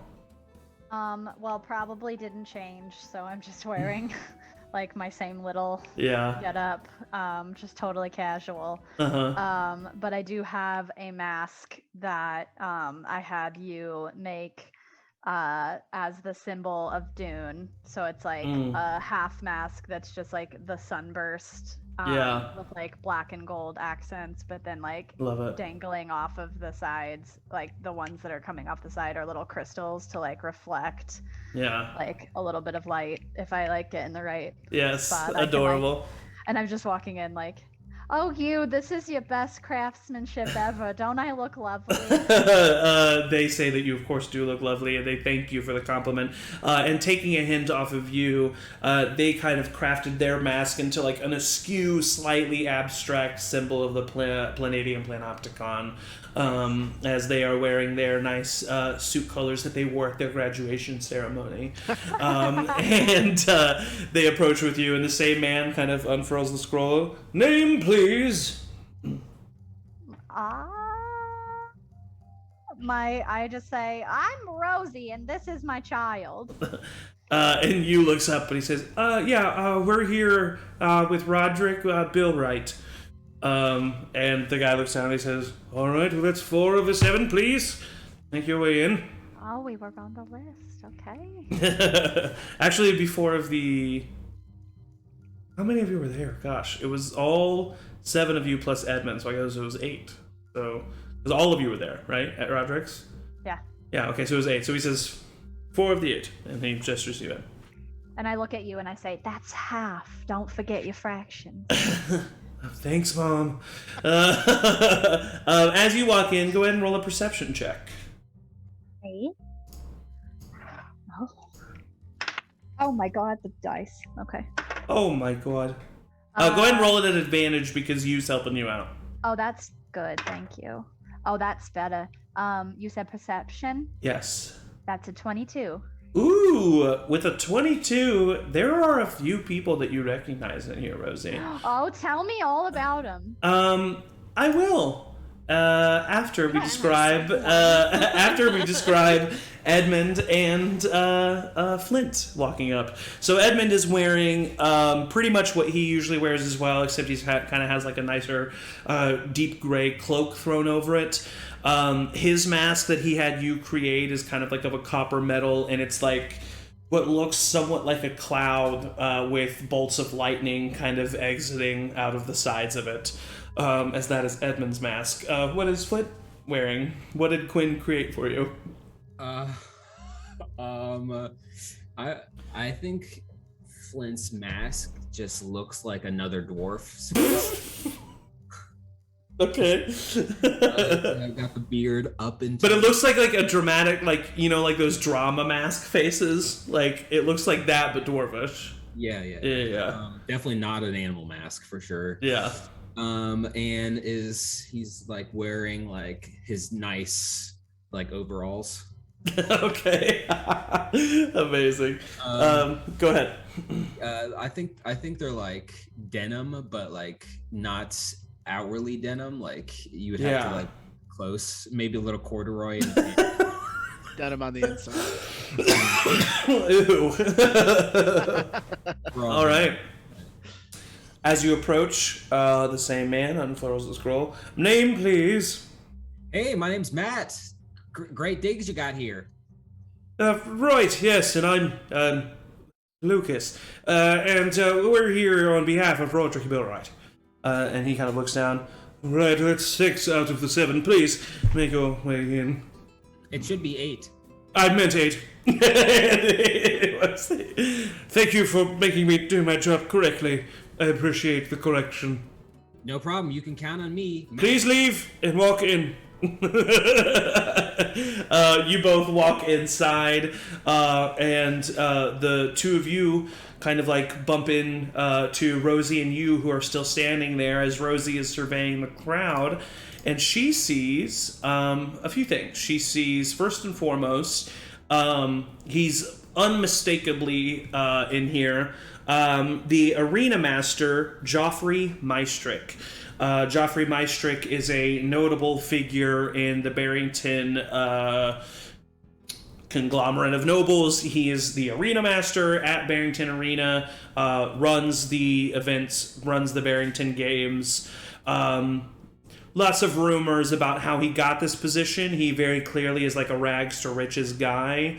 A lot of people speak ill of him and his behavior. So that is Arena Master Joffrey Maestrick.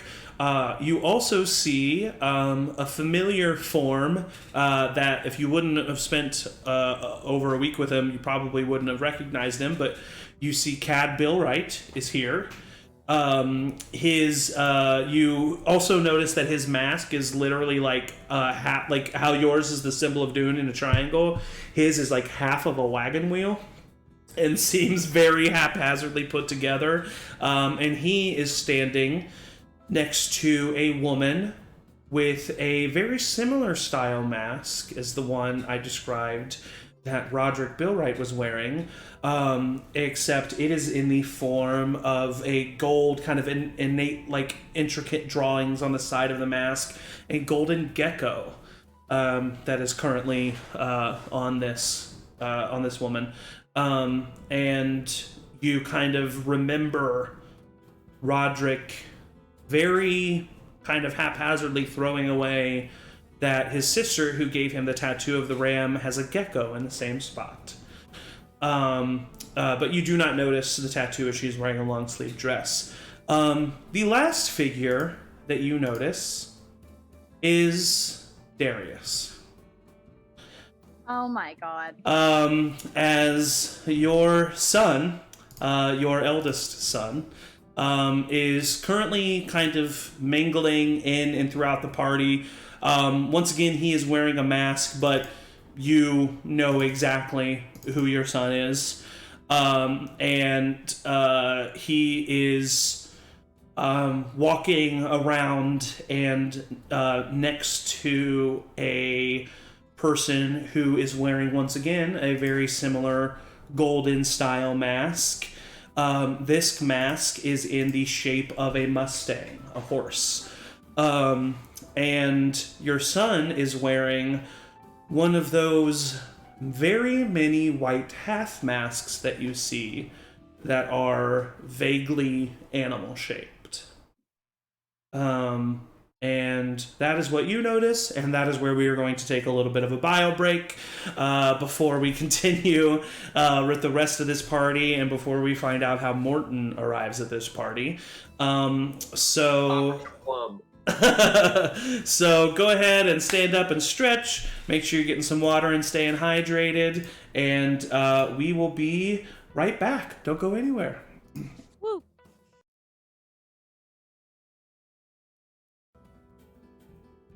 Back. Hell yeah. We're back. Welcome to Charmed Persons again. We just left off with most of our party members, minus Morton, arriving at this big ball. So, those of you who are here, Gilmarie just recognized a couple of individuals, including Cad, who must... Here? Gilmarie? Rosie recognized... every relationship I'm ever in, whether it's fictional or not. Rosie recognized Cad, and who must apparently be Frida Billwright, the arena master, Joffrey Maestrick, and her son, Darius Pentwee. And that is where we left off. Feels so good to hide behind this mask. He says to no one. Who are you talking to, Flint? Oh, hey, Rosie. It's Matt. Yeah, Matt? I'm Matt. Sorry. I was just talking to old Eddie over here, I guess. Oh. Did you hear him? Hey, Eddie. Lucas! Matt! Oh. Come on, right? Jesus Christ. Oh my, I don't... Do you guys want some of this? And I like hold up some food that I put on the table. Okay, so you've all made your way over to the food, so everybody's kind of over in the food area now. Do you tell the rest of the people who you recognized? Or any of the people you recognized? I will be like putting a lot of emphasis on Cad. Like, oh my god, it's Cad. I'm gonna go and talk to him, but maybe later, maybe not now. He seems really busy talking to his friends over there. Did you notice anybody else here? I don't know anybody. Oh yeah, there's a lot of people here. Like who? Well, you see them. Who are they? Oh, I only know a few.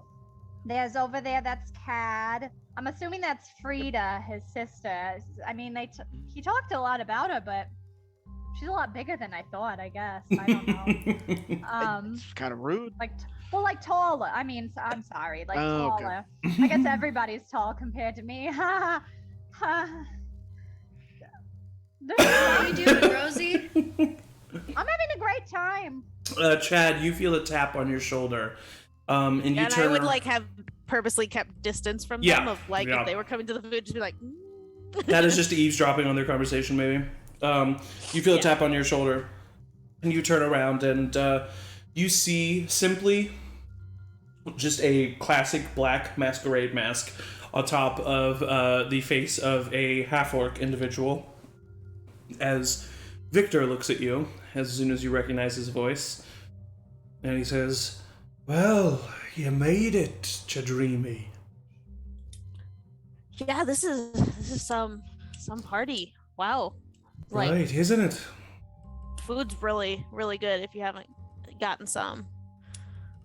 Oh no, I've had my full. That's fair. So, I heard you were successful on your little endeavor. Yeah. It's I hope you got the present that I sent you. I did, yes. Cool. Yeah. That's pretty impressive. What you're capable of. Well, thank you. There's someone I want you to meet, Chadrimi. Okay. Yeah, love meeting people. Follow me. Cool. And he walks away and takes you over to a Rosie. I just want to say for whatever happens here, I am not telling the group that I see Darius, but I am keeping an eye on Darius. Cool. You walk over to a corner of the ballroom no, you don't walk over to a corner of the ballroom. You walk past the staircase to the left down the pathway that's lit up. And you walk out and you see a large courtyard. There's a trail, a stone path right in front of you with rose bushes on either side that ends up in this well-lit area that is open and surrounded by bushes, and these small stages have been erected, and there's benches on these stages, and they're all facing this inner circle. You're assuming that's most likely where the tournament will occur. But right outside this door, currently smoking a cigarette, is an individual who they have no mask on currently. They have long, flowing gray hair that is a little mangly. They have their profile kind of turns towards you as Victor says, "Warren," and the figure turns and they have this bent, crooked nose, and they're tall, and even through their suit you can tell they're lean with muscle. Not exactly muscular, but just very fit in their size that they are. And they turn and they look at you, and in one hand there's a cigarette that they're smoking, in the other they have their arm around a large golden hawk mask.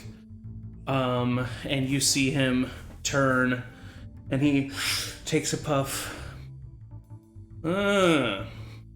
You must be Chadrimi.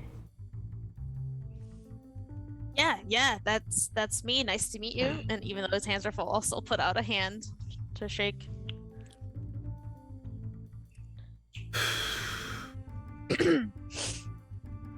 So you took out Forval. Is that what I'm supposed to believe? Yeah, that was me. What I was told to do, so I did it, Yeah. Impressive work, Chad. Thank you. What did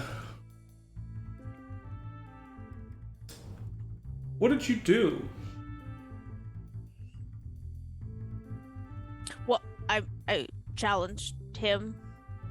Victor over here told me that he was a high ego dude, so I just kind of insulted him, challenged him for a mano fight, and he almost got away, but he didn't, and here we are, Right.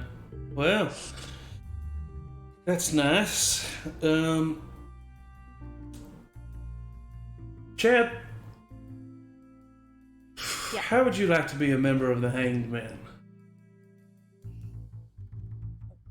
That would be awesome. That's kind of what I was hoping for, honestly. You know, to like be part of a group. I'm new in town and wanted to find a group to be with. So yeah. I mean, Listen, I want you to be who you want to be, but you have got to calm the fuck down. All right? sure, yeah, totally. If you want to be a member of the Hanged, if you want to be a member of the Hanged Men, you got to be able to keep your chill. You know what I mean? Cool. Yeah. Victor has an assignment for you. He doesn't know it yet, and he kind of looks over at Victor and then looks back at you. But there's something I think that you could be useful for. All right. And then you hear this from behind you, sir, and you turn over and you see one of the Hanged Men, not wearing a mask, just one of the guards, kind of approaches, and Warren kind of flicks the cigarette, stops it out. What the fuck you want? And he kind of looks over and he says, sorry to interrupt you, sir. And he kind of leans forward. Crap. Hold on. What is her name?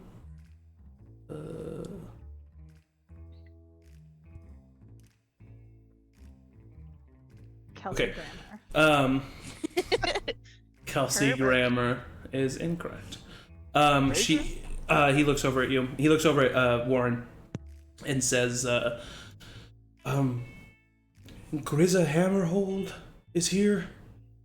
She says she has a package for us on behalf of the free miners. And Warren kind of like tilts his head, and he looks over at Victor and then looks at Chad. And then he kind of stretches, takes his mask, puts it back on, and he says, well, I thought we cut the head off the snake, but apparently we just decapitated a worm and the disgusting thing grew a new head. Ugh. Victor, follow me, Chad. Enjoy the party. And him and Victor start to walk away. Cool. Will do. Thank you.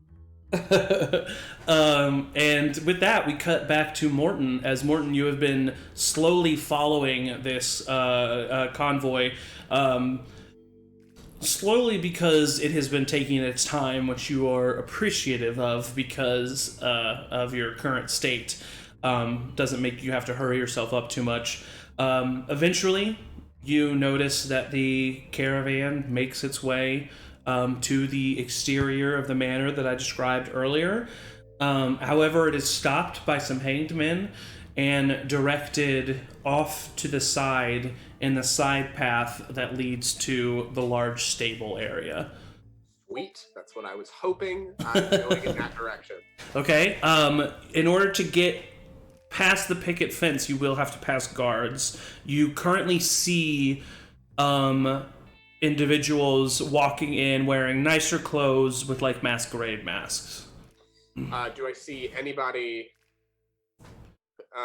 So I see guards. Yes. Is there anybody who resembles like serving folk that are out and about? Not out here, no. Okay, then I use my hood and make myself appear exactly like one of the guards. Okay, yep. Like a different face, so it's not. Yeah. The guy just watches himself pass him. No, yeah, I understand.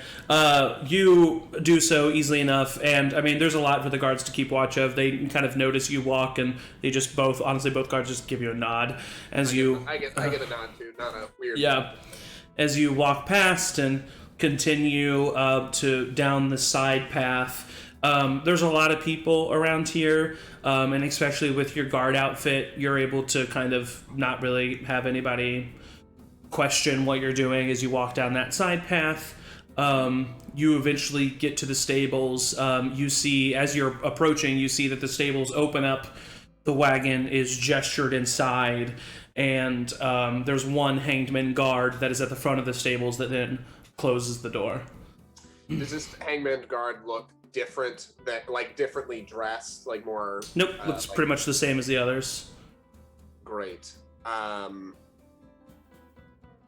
He currently hasn't seen you. You can approach him outright. You can maybe try to sneak up the rest of the way. It's whatever you prefer. We don't know the name of the dwarvish woman, do we? You do not. Okay.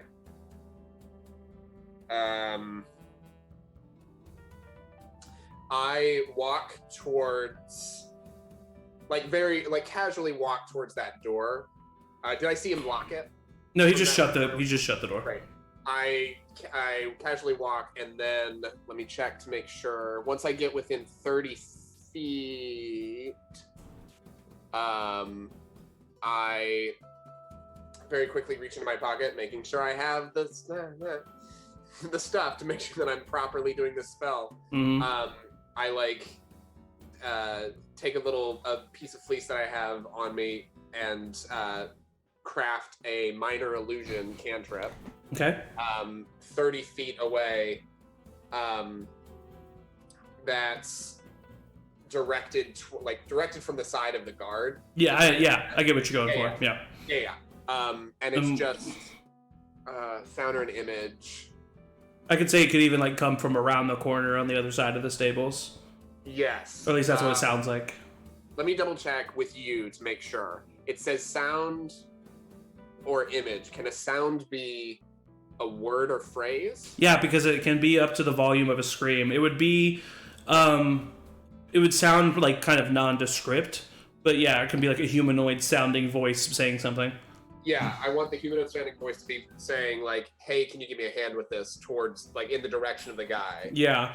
Go ahead and roll a persuasion check at advantage. Great. Boy, T-God for that. That would have fucked me up. 18. T-God. As you approach, you kind of reach into your pocket, squeezing the bit of fleece. You move your hands around and you kind of whisper the words, "Hey, can you help me with this?" As you kind of and it kind of goes in the air, and then from the side of the barn, a voice is heard, and you see the guard at the front kind of just gesture and then walk off to the side, and you quickly walk up. As casually as possible, right through the door. Yep, you walk into the door, and as you walk into the door, you see that the dwarven, you quickly... Okay, so when you walk into the door, what you see is the wagon stopped about halfway down the stables. You see the free miners starting to come down off the wagon and get out. And you see, coming from where the stables connects to the building, you see 3 other hanged men that are approaching. And so do you approach as a hangman guard casually, let them know that you enter the building, or do you duck down behind one of the stables and try to hide? How much room is there between the door that I just walked in and that wagon? 20 feet.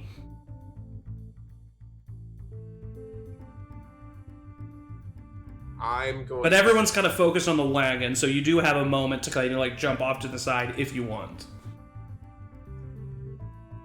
No, I stand at the door as if I'm guarding it. Okay, you just stand at the door? Yeah, I just stand very stock still. Just for the sake of it, go ahead and make a performance at advantage for me. Boy, thank God for that advantage. Because you look like a guard? Much better. Didn't do much better on that. That is a 13. 13. 10 was the DC, just to make sure you're not drawing any. Just to make sure you're not drawing any unwanted attention. You're just kind of standing there. As you stand there, you're about 20 feet away from the end of the caravan, about 25 feet away from the people who are talking to one another. You can kind of hear out some conversations. You hear Grizza kind of loudly say, for the peace, come on. And they kind of look at each other. You see one of the hanged men walk away. And a few minutes later, you see that same hangman come back with 2 other hanged men, a total of 5 hanged men now. And then an individual in a black masquerade mask and an individual in a golden hawk mask appear as well. And as they appear, the individual in the golden hawk mask kind of like tilts his head and is like talking quietly to the dwarf woman, and the dwarf woman like gestures back and snaps her fingers, and out of the wagon, a bound and gagged Oren and Gilmarie are presented. Oren is simply sobbing. Gilmarie seems very stoic. One of the hanged men, or one of the free miners, kind of like bops Oren to get him to shut up, and Gilmarie like jumps and like rams herself into the guy, and then that causes her to get a couple bumps from some of the other free miners, and eventually the hawk like puts his hands up, and you hear them talking some more. Is there anything else that you want to do, or you just want to keep watching? I will say that when the bump, or when the snap happened, yeah, I moved forward a little bit in like the guise of that as like an order, but not to get too much closer, about like 10 feet from where it is. And still standing stationary beyond that. After a little bit more talking happens, the hawk kind of laughs, and he orders one of the hanged men to grab Gilmarie and Oren and take them inside past your eyesight. Am I looking like a hanged man? You're looking like a hanged man, yes. That's what I thought. And he turns to the rest of the free miners and kind of like bows slightly, and then in a flash of movement you see a rapier appear and then suddenly embed itself into the chest of Grizza as the hawk skewers her and brings her in close and whispers something in her ear that you don't see. And as he does this, immediately without missing a beat, Victor and the other hanged men take out their weapons. There's more hanged men than there are free miners. The 4 free miners who are there's 3 with the Grizza. I'm gonna real quick while that happens. The second rapiers come out. Yep. Mine comes out and I approach behind the free miners. For sure. Yeah, that's fine too. As a part of that group. They are immediately slain. The free miners can't put up a fight. They're completely taken by surprise. You see them fall on the ground, bleeding. You approach. One of the hanged men and Victor both kind of like look up at you, and then just kind of like nod their head and look down. And they're all dead, right? The free miners are, not the hanged men. Okay, I deliberately go in and stab each of them and like give them a nod, like making sure that they're dead. I'm trying to ingratiate myself. Don't laugh at me. I stab each of them. Like clearly, like what you do after battle, just like a thick. For sure, yeah. They actually, you can't even get to one of them because as you go to like stab one of the other hanged men stabs another, and they kind of like take. You kind of like started a little bit. However, Victor and the hawk both kind of sheath their weapons. The hawk bends down and takes his rapier and just grabs Grizz's collar and wipes the blood off his rapier on Grizz's collar. Just to clarify, Grizz was the dwarven woman? The dwarven woman, yeah. Okay. And he resheaths his rapier and he stands up and he looks at the hanged men, including you.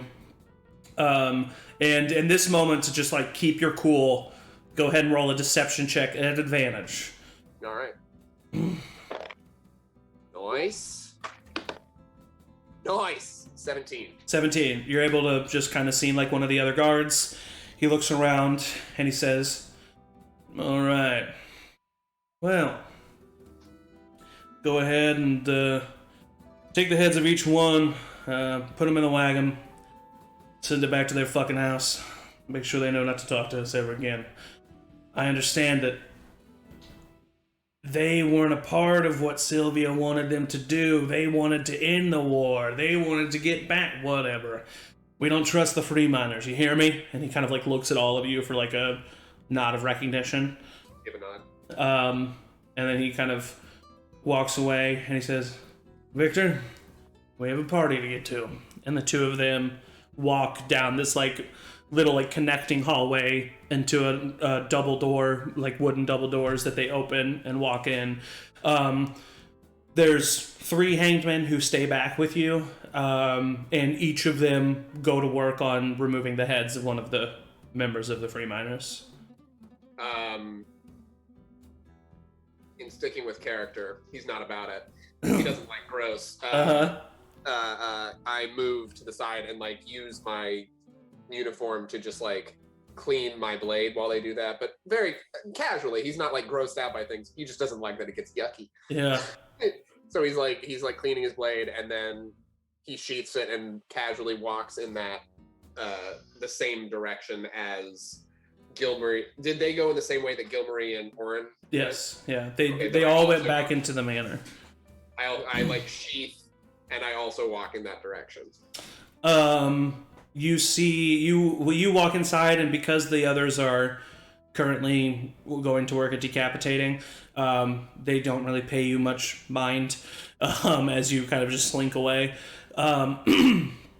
As you walk in, you walk into a hallway. You're at a T intersection. You look down to the right, you just see a dead end. You look down to the left, you see the Hawk and Victor walking and then turning a corner. I wait a few moments, yep. And then not necessarily like fully stealthily, but like definitely quietly. Yeah. Because it's not a big hallway, is it? It's not huge, no. Yeah, I just like walk with purpose, but like slowly in that direction. You follow them, you turn the corner, you see both of them open a door, and then beyond them you see the foyer of the party, and you see them close the door. I wait a few more moments. Do I see any sign of where a different passage that Oren and Gilmarie could have gone? Not from what you can see. No. Before I go out, I'm going to investigate the area that dead ends to see if I can find any like sign of secret door things. Go ahead and roll an investigation check. Did the way they went was different than the way they came there? So if I had stayed like basically where they left me, would I have seen any motion or? You just saw when they left you, they went like back in through the pathway out to the back courtyard into the main foyer. Oh, they went back into the manor? Into the party when they left you. Oh, okay. Yeah. I thought they went like out and around or something. But no. Never mind. A 19 for investigation. 19? You don't. It's just a wall. And they went the exact same direction that they went. Yep.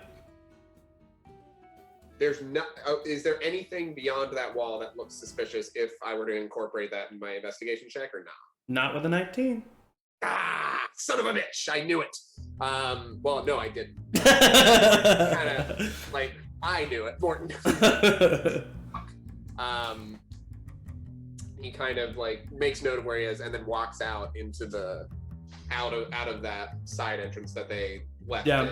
As you walk out into that side entrance, you see that, as I first described when Chad walked into the main foyer, to the right wall there are 3 doors. That first door that's closest to the main big doors is the door that you walk through, as apparently that is the door from the manor to the stables. And you walk in and you immediately see the grand ballroom in front of you. Yeah, I look about, I kind of see if I can see. Well, no, I realize it's a masquerade because I did not know that before. Yeah. I'm pretending that is what I did not know before. It's more fun. Yes. And so I like look around and go, son of a bitch, I'm not gonna. Okay. But I stay as a hanged man. Yeah. Do the guards have masks on? They do not. The guards do not have masks on. Great. Yeah. So I'm going to like look around, go, shit, it's gonna be really hard to find them. And then I'm going to go off and see if I can find any place that might have any sort of form of first aid as like in my guard duties.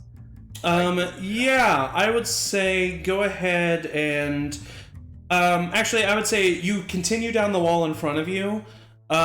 You open up what did I say was, hold on just real quick, I want to make sure.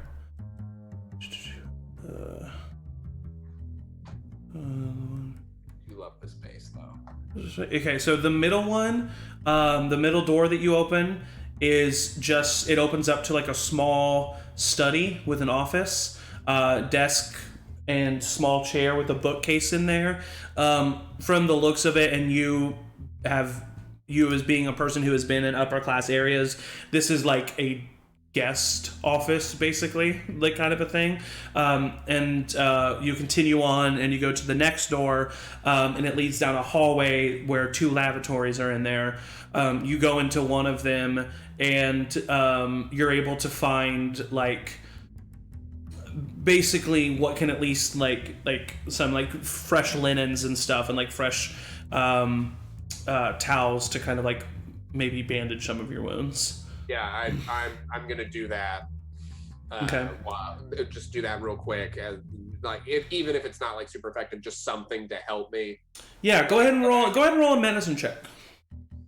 All right, that's nice. See what you can do with some towels and. So. Oh, 18. That's a -1. Too. 18. I will give you you regain 3 hit points. Amazing. As you kind of like, as you kind of, just kind of wrap yourself up there a little bit. You're not proficient in healing, but you're also not proficient in fixing scrapes and bruises that you've received out on the streets. Yeah, I'm just gonna go like, ugh, fuck. And then walk out. Classic like, rogue cop in the gas station bathroom scene. And like, this bullet wound is fine. Like, tape on it. Exactly. Yeah. You walk back outside, and the rest of you, what were you? What have you? The rest of you, other than like when Chad left, like what have you all been up to? Is Darius still talking? Is he still with Cad? Darius is not with Cad. Darius is following a golden horse mask, and seems to be like puppy dog following this mask around. Masked individual. I look at you and I say, "Oh my God, I don't want to go over to him in case he's doing very important business things. I don't want to embarrass him being at a party where that he's at. But should I go say hi?" Well, I guess that's up to you. I would assume that the I don't know. And as you is saying that, I'm like, "Oh, good, okay," and then I'll walk over to Darius. You just approach Darius? Yeah, and I say, "Darius!" Darius immediately like turns and looks towards you. Mom? Hi! The golden horse mask kind of like turns and then looks and says, "Darius?" Who's your little friend? And Darius says,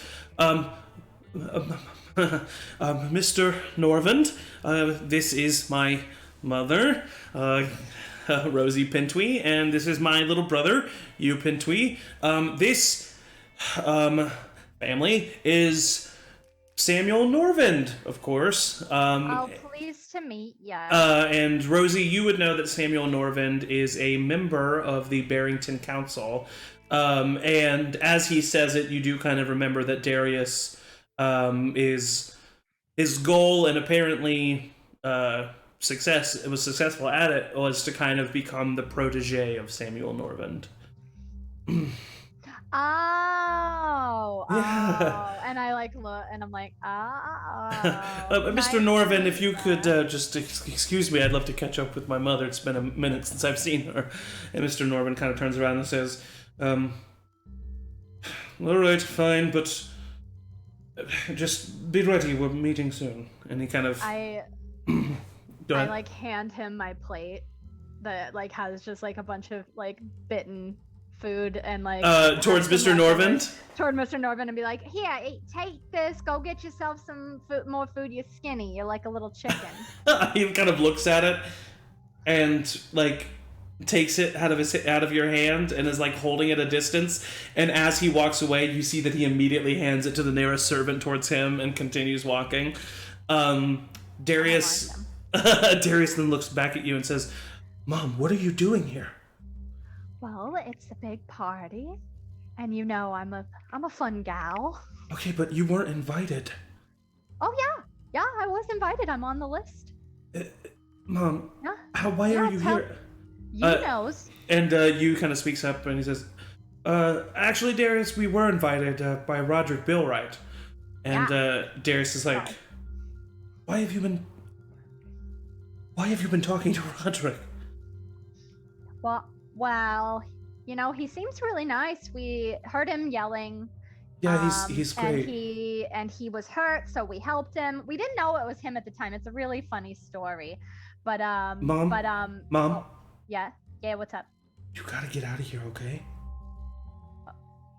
Why? This just isn't a place for you, all right? Well, listen, I know I didn't mean to embarrass you in front of Mom. your boss or whatever.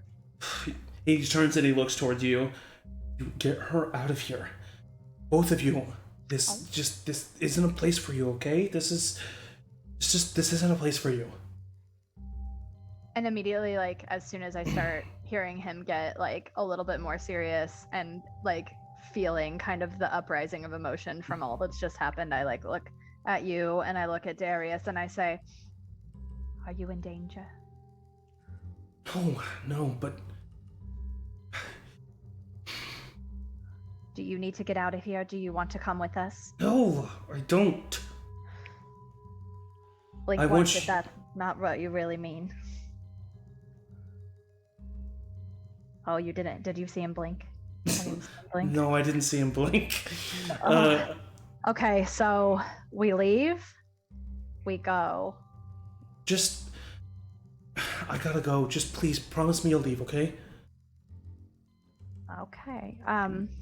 Okay, all right. And he just moves right past you. Okay, we'll talk later. Well, I think that went well. What could he mean? What couldn't he mean? He's always so mysterious, that one. Yeah. He's always... Older brothers. Yeah, he's kind of a... I need everyone to make a perception check. I'm gonna... No. I assumed myself as well. Yep, including you. Perception. 4. I forgot to grab my mask. Well, I would not forget to put holes in your mask. I can't see anything. 6. You have to turn it so the eye holes are on your. Did you roll? What was yours, Rosie? I got a 19, but you got a 6. Okay. Did anyone else get above an 18? Okay, so Rosie, I'm ready. As Darius is walking away, even with your, no offense, elderly hearing, you hear a very high-pitched whistle sound. Very high-pitched, like almost imperceptible. Now that you've heard that, make another perception check for me. Oh, God. Another perception. And I'm going to say it's at advantage because you're looking at Darius. Thank you. Fuck me. So that was a 9 the first time. Okay. So what you notice is that Darius and the man with the golden horse mask tilt their heads as soon as the noise happens, turn, and start to head in a very specific direction. They start to head towards the right of the stairs. I grab you and I'll start to follow. And can I, as I follow, like, I'm not going to stop to any of the group, but do I see them as I'm, like, walking through? Like, can I pick them out? Yeah, sure. Okay, I would love to, if I can see,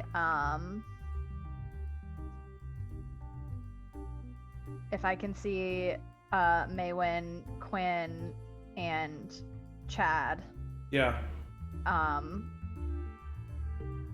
It only lasts a minute, but I would love to cast Bless on them as I walk through and follow. Okay. So they get add a D4 to any attack rolls they make. As you do this, there's another noise, but this time it is a loud, very obvious noise to the rest of you. It is a trumpet, kind of like giving off a little stare. And then on the stage, you see an individual that none of you recognize. except for Rosie as Joffrey Maestrick. And he leans up and he says, "Right, so it's time for the tournament of the underdogs.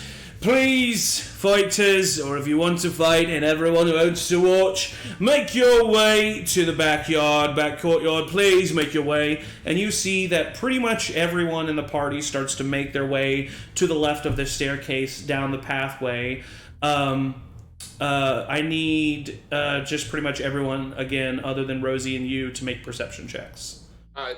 Is this for wherever the guards are going, I am going in that direction? You notice the guards going to the left. Yeah, I go with the guards. Okay. I will also do a perception check if you want me to. But I think you should. Oh boy. Shit. Wait, do we get? That's not blessed, right? It's not. That's not blessed, no. No, It's it's 12, it's not gonna be 2. attack. Sorry. I got a 6. 15. 13. 13. 7. Nat 20. Nat 20. Edmund, Flint, you're with Edmund, so I'll have Edmund roll. Come on, Should be Eddie. a 26. Nope, 24. Okay, 18. So at least... I just heard a trumpet. No, but at least one person in each grouping got above a 10, which is what was required. You all notice that most of the party... most of the party is heading towards the left back out of the courtyard. However... any individual in one of those white, vaguely animal half masks, and definitely the people that you have recognized in the intricate golden masks, are heading to the right of the staircase. Which, from what you've seen so far, is just a wall. May. Let's go. Yeah. Go ahead, Chad. Because Chad knows about the fighting and knows that Victor was also like helping with organizing the fighting, and he still wants to fight. So I don't know how soon Victor would have reappeared with the Warren. I won't call him the Hawk yet. I don't know for sure. Yeah. Come on. I will say, because you're specifically Chad looking would, for followed them and then like kind of waited also because he was told he had another job, so he was just like kind of awkwardly like waiting for them to get back. Because you specifically waited for them, I would say that you see that the Hawk goes off to the right and Victor goes off to the left. Okay. I'll walk with Victor then as we go and just be like, hey, so this, can like anybody join this fight? Is that like a not like as long as they deem like, you as long as they deem you worthy to fight, you can fight. Cool. So is that cool if I do? I don't know. It's not gonna be up to me, lad. Cool. Who do I need to talk to that dude that was on the stage? Hey, remember how he said that you should kind of chill? Just, you'll figure it out. Just come with me. Cool. Yep. I'll do like the cross arm triangle. Yeah. It's like, those of you going to the right, you notice that there are, and also Evan, after you notice that, do you still go to the left? Do I see any guards going in the direction of the golden masks and all that stuff? You don't see any guards going beyond the wall, but what you do see is standing at the wall, which, for those of you who are paying attention, you have now noticed that a doorway has appeared where that wall was. Standing at that doorway are 2 hanged men guards. And all the party patrons went to the left, right? Except for the ones wearing animal half masks or the animal golden masks, and they are few in number. But the Hawk, the one that you saw ordering people in the stable, he went to the right. See, I don't know where Gilmarie and Oren went. Nope, you don't. That's the problem. Mm-hmm. I don't know if they would go off to the left, right? I bet they're off to the left. Well, you guys are over to the right. What the fuck do I need to worry about that for? You're there, so I go to. I wouldn't know that, but me as a player. Yeah. So you continue to the left? Yeah, I go to the left to blend in to make sure that, All right. Those who are going to the right, which would be... Yeah, go ahead. Disguise self my wolf mask look like a golden wolf mask. Just like if I can dip away. Yeah, it is like intricate as the other ones are, like pretty much in that style of them. Okay. Once you do that, I'm like, well. as you do that, the rest of you who do not have animal half masks or golden masks, what do you do as you start to approach this doorway? Is that where Darius and... Yes. Yeah, I'm just following him. Okay. You approach the doorway and you are stopped at the door by the two hangman guards because you do not have a white animal half mask or a golden animal mask on. Oh, we have to have a mask to get in. Oh, okay. And I stare at whoever's guarding. They kind of look at you and look at each other, and then they kind of nod. And as you are standing there, Cuinn, you come with the golden wolf mask, and they kind of make way for you. Can I try to I'll try to definitely usher May with me if I can. They do let you allow May in, yeah. And if I can, also Rosie. Make a persuasion check. I'm with them. We're with them. That is a natural 1, but I can re-roll natural ones. Yes, you can. 17. 17. With a 17, Edmund, May, Rosie, and you are able to kind of follow you in. You you all head down these stairs that are it's a long stone staircase, and you exit the party behind you. Just so much sweat. I'm to the left with all the rest of the party goers, by the way. Oh yeah, sorry, Edmund's not with you. Edmund went to the left as well. Edmund is too nervous to try to lie a bunch. So Rosie, you and Maewyn are with Cuinn. As you all enter down into this cellar, you go further and further down, and you see at the bottom of the staircase is a very well lit by torch sconce room with a large circular table. On this circular table is a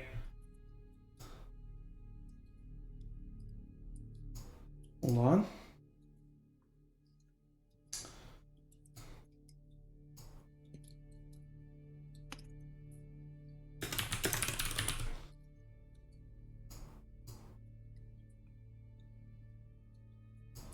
On this table is this symbol. All of you see the symbol in Roll20 that I just showed to you on this table. It is a black table, black cloth with this red symbol kind of painted on it.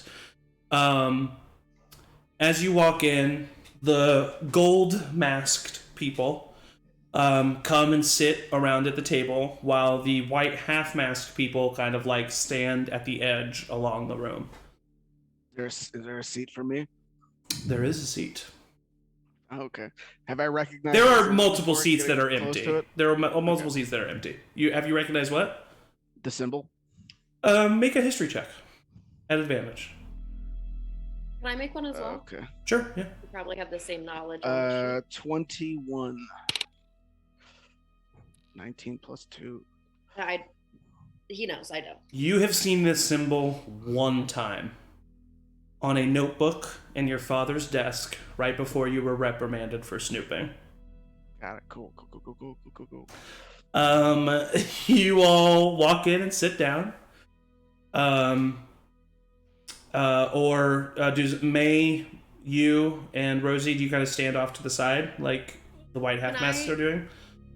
Can I stand behind Cuinn as though I'm working for him? Is that, or does that look No one else is doing that? No one else is doing that, but you can if you want. Yep, I'm doing it. Okay. Unless there's an empty seat right next to him, and then I'll just sit. No, there is an empty seat right next to him, but no one is sitting at this table that is not a golden mask. Oh, okay. No. Okay, no. I'll sit. All of the other people are. I'm not gonna be a dum-dum here. All of the other people are standing at the edge. The only people that are even near this table are the golden mask people. All right, I'll stand at the edge. Okay. Yeah. As you are all standing there, eventually, the person with the mask of the ram stands up, and you all recognize Roderick Billwright's voice as he speaks up. Also, you recognize, I think I've described all of them, but I will describe them now. There are 1, 2, 3, 4, including Cuinn, 5 masks, golden masks sitting at this table. The hawk, the ram, the gecko, what is known as the steed, the horse mask, and then the wolf. Good enough. All right, yeah, let's go. As you are all sitting there, the ram stands up and he says, "This meeting of the Animalia is in So creepy. Eyewise shut shit. He looks to the center of the table. The search still goes underway. The recent attacks on the Gecko's caravans have made work slow. However, we have faith that we will soon find High Priestess Navarro's tomb, and with it, the scepter of Malar. Rosie, go ahead and make a religion check for me. What was that name you said? Whose tomb? Priestess what? High Priestess Navarra.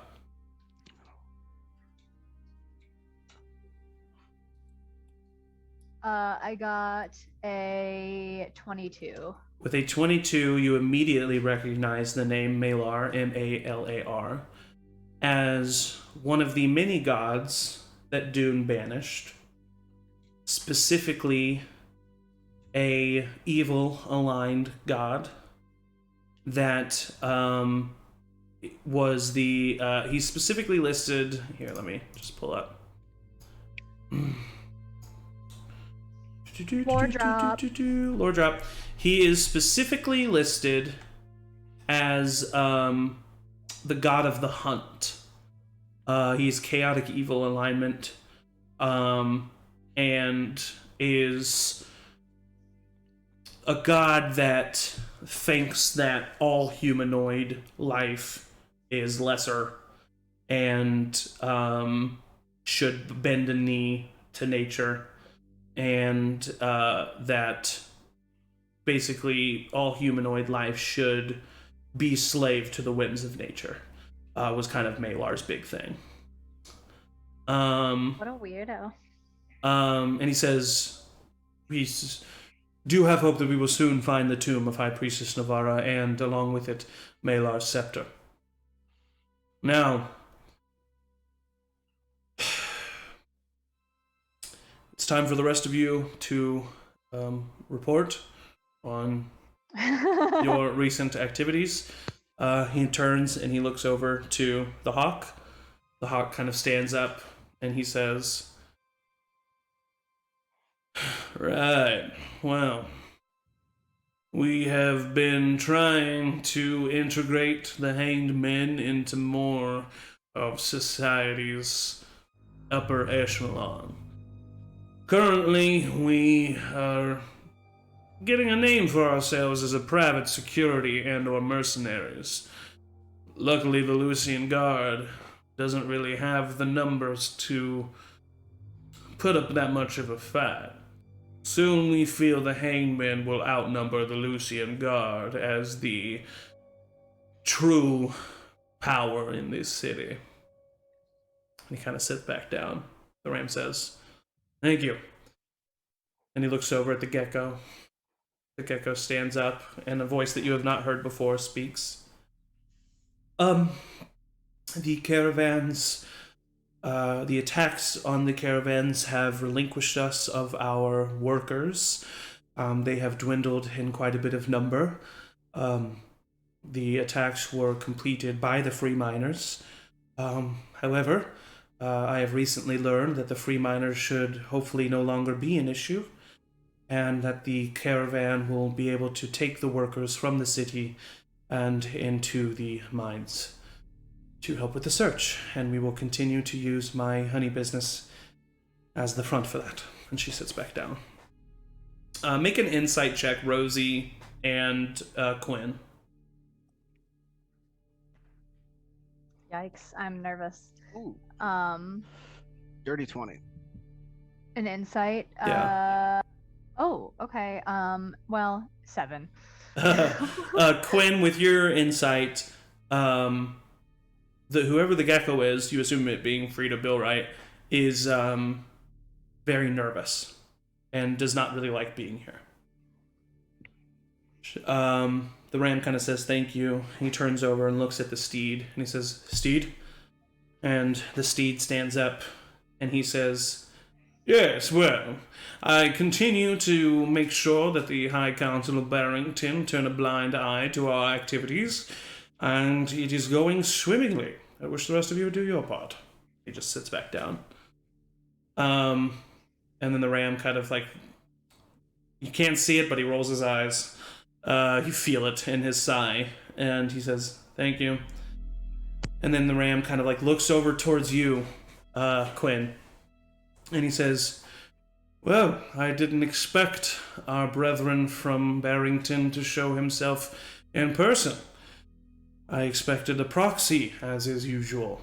And from the side, a person in one of the half white masks steps forward, a halfling individual, and he says, "A proxy was to come, sir. I see that my father has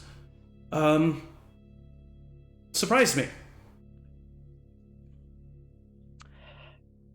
Yes, everything is going well in Bayhawk. We're still respected members of society, and the money can still flow through the art dealings. Roll a deception check at advantage. Well,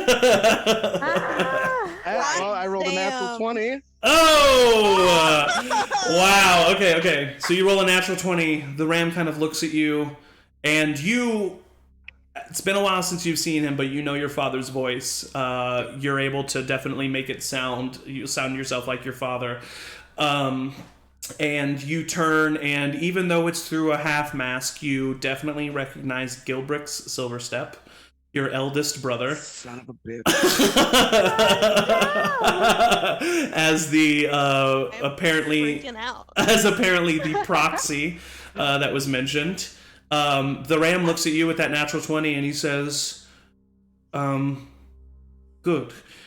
Funds have been hard to receive here in Barrington, and the wolf, along with his partner Lion, have made themselves quite useful and obtaining funds for these missions. So, now that we have all reported, I suppose it's time to, well," and you see him kind of like hesitate, and the hawk stands up, and he says, "Right, it's time to feed Tayaroth." And what the fuck? Rosie, at advantage, roll another religion check because you've succeeded the first one. 21.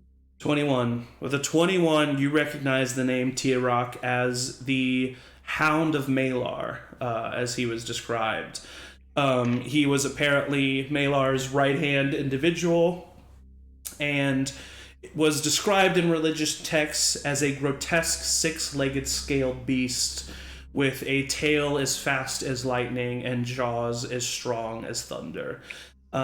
So that's where you recognize the name Tayaroth from. As the hawk steps up, he kind of gestures to his side. From the bottom of the stairs, or from a doorway off to the side. So you come down to the stairs, there's the center table, and then there's two doors, one close to the table and then one close or on the far other side. The one close to the table opens up, and you see Oren. You see Gilmarie.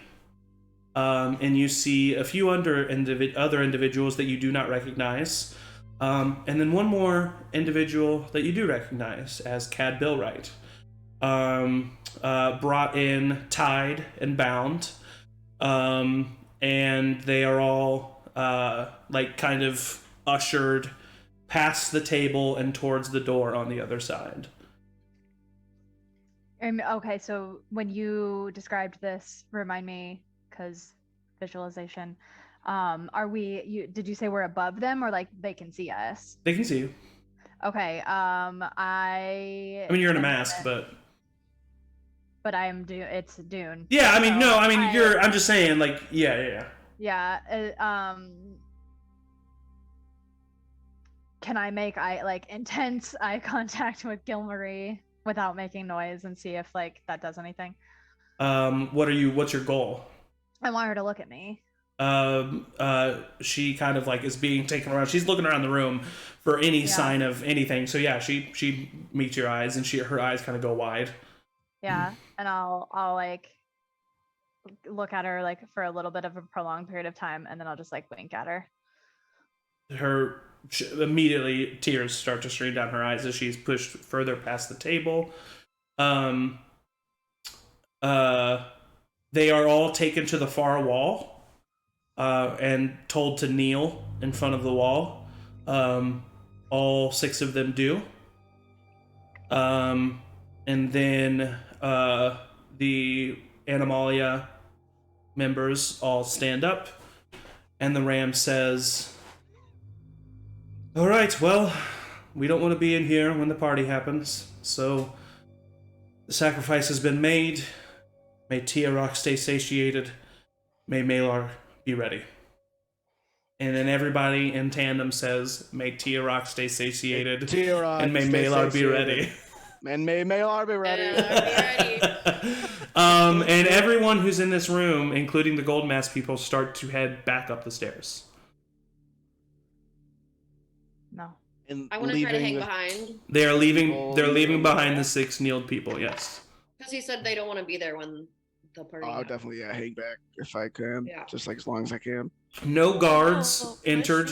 No guards entered with you guys, so no one is like waiting for people to exit. So you all kind of like wait at the back of the stairs. And as you leave, the last kind of like Animalia member that is not any of you kind of like turns back and looks to you guys like expectantly. I see that, and I will cast. Oh no, just kidding. Maybe I won't. I have another idea. Okay, do that. Just kidding. Yeah, I'll look at him and I'll be like, go for it, man. I'll cast suggestion. Okay. With my helm of telepathy, and just say. That is a wisdom saving throw, right? Yes. They rolled a 12. No, they rolled a 11. Oh, good. Okay, it was a 13 save. Okay. And I'll just say, leave us. The person kind of looks at you. All right. And they turn and they walk away. And all of the other members seem to have left the room. Yeah. Are they they're tied up, you said? Yes. I'll immediately start just going. Do you just leave the door open? I would close the door. As soon as you close the door, I have to ask. As soon as you close the door, you hear as over by the wall of the other door, where the door is, you just see the entire wall start to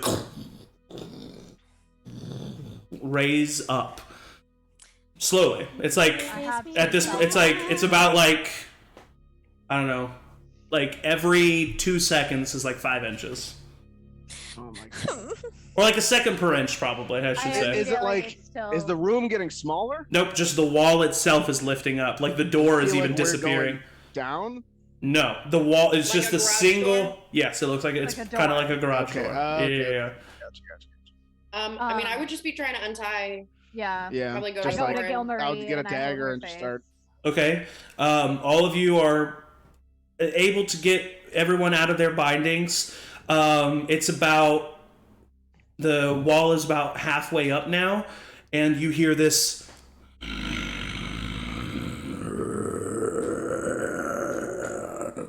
coming from the other side. The door's probably not gonna open. I'm gonna try it. The door, you run over to the door that was shut. It does not open. What's the door made of? It is made of metal. Of course, it's made of metal. Shit. Anybody have The burning? door is about 3/4 up now, and you see stepping forward this hunched figure that on all 6 legs is 8 feet tall and about 5 feet wide, Where is this coming from? where the wall has just revealed it to be. Gotcha. And you see a long snout and a forked tongue flicking out of it as this scaled...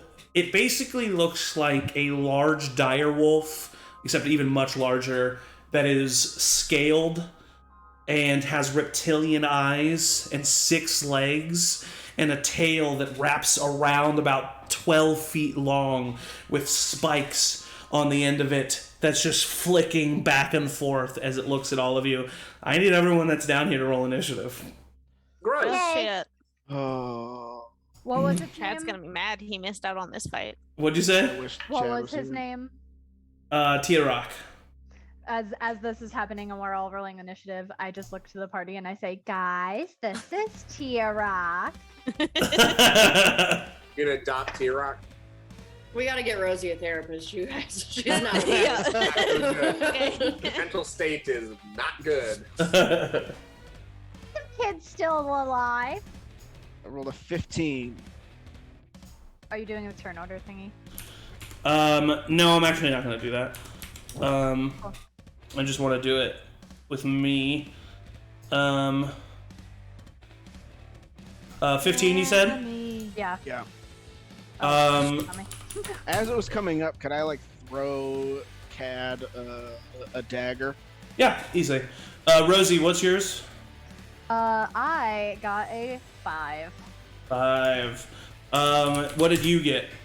You got a 20, not natural. May? 12. 12. And is there any other players down there? I don't think so. Okay, so the creature got a 4.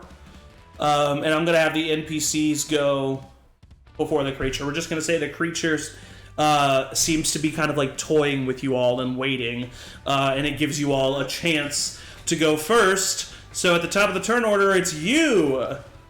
You.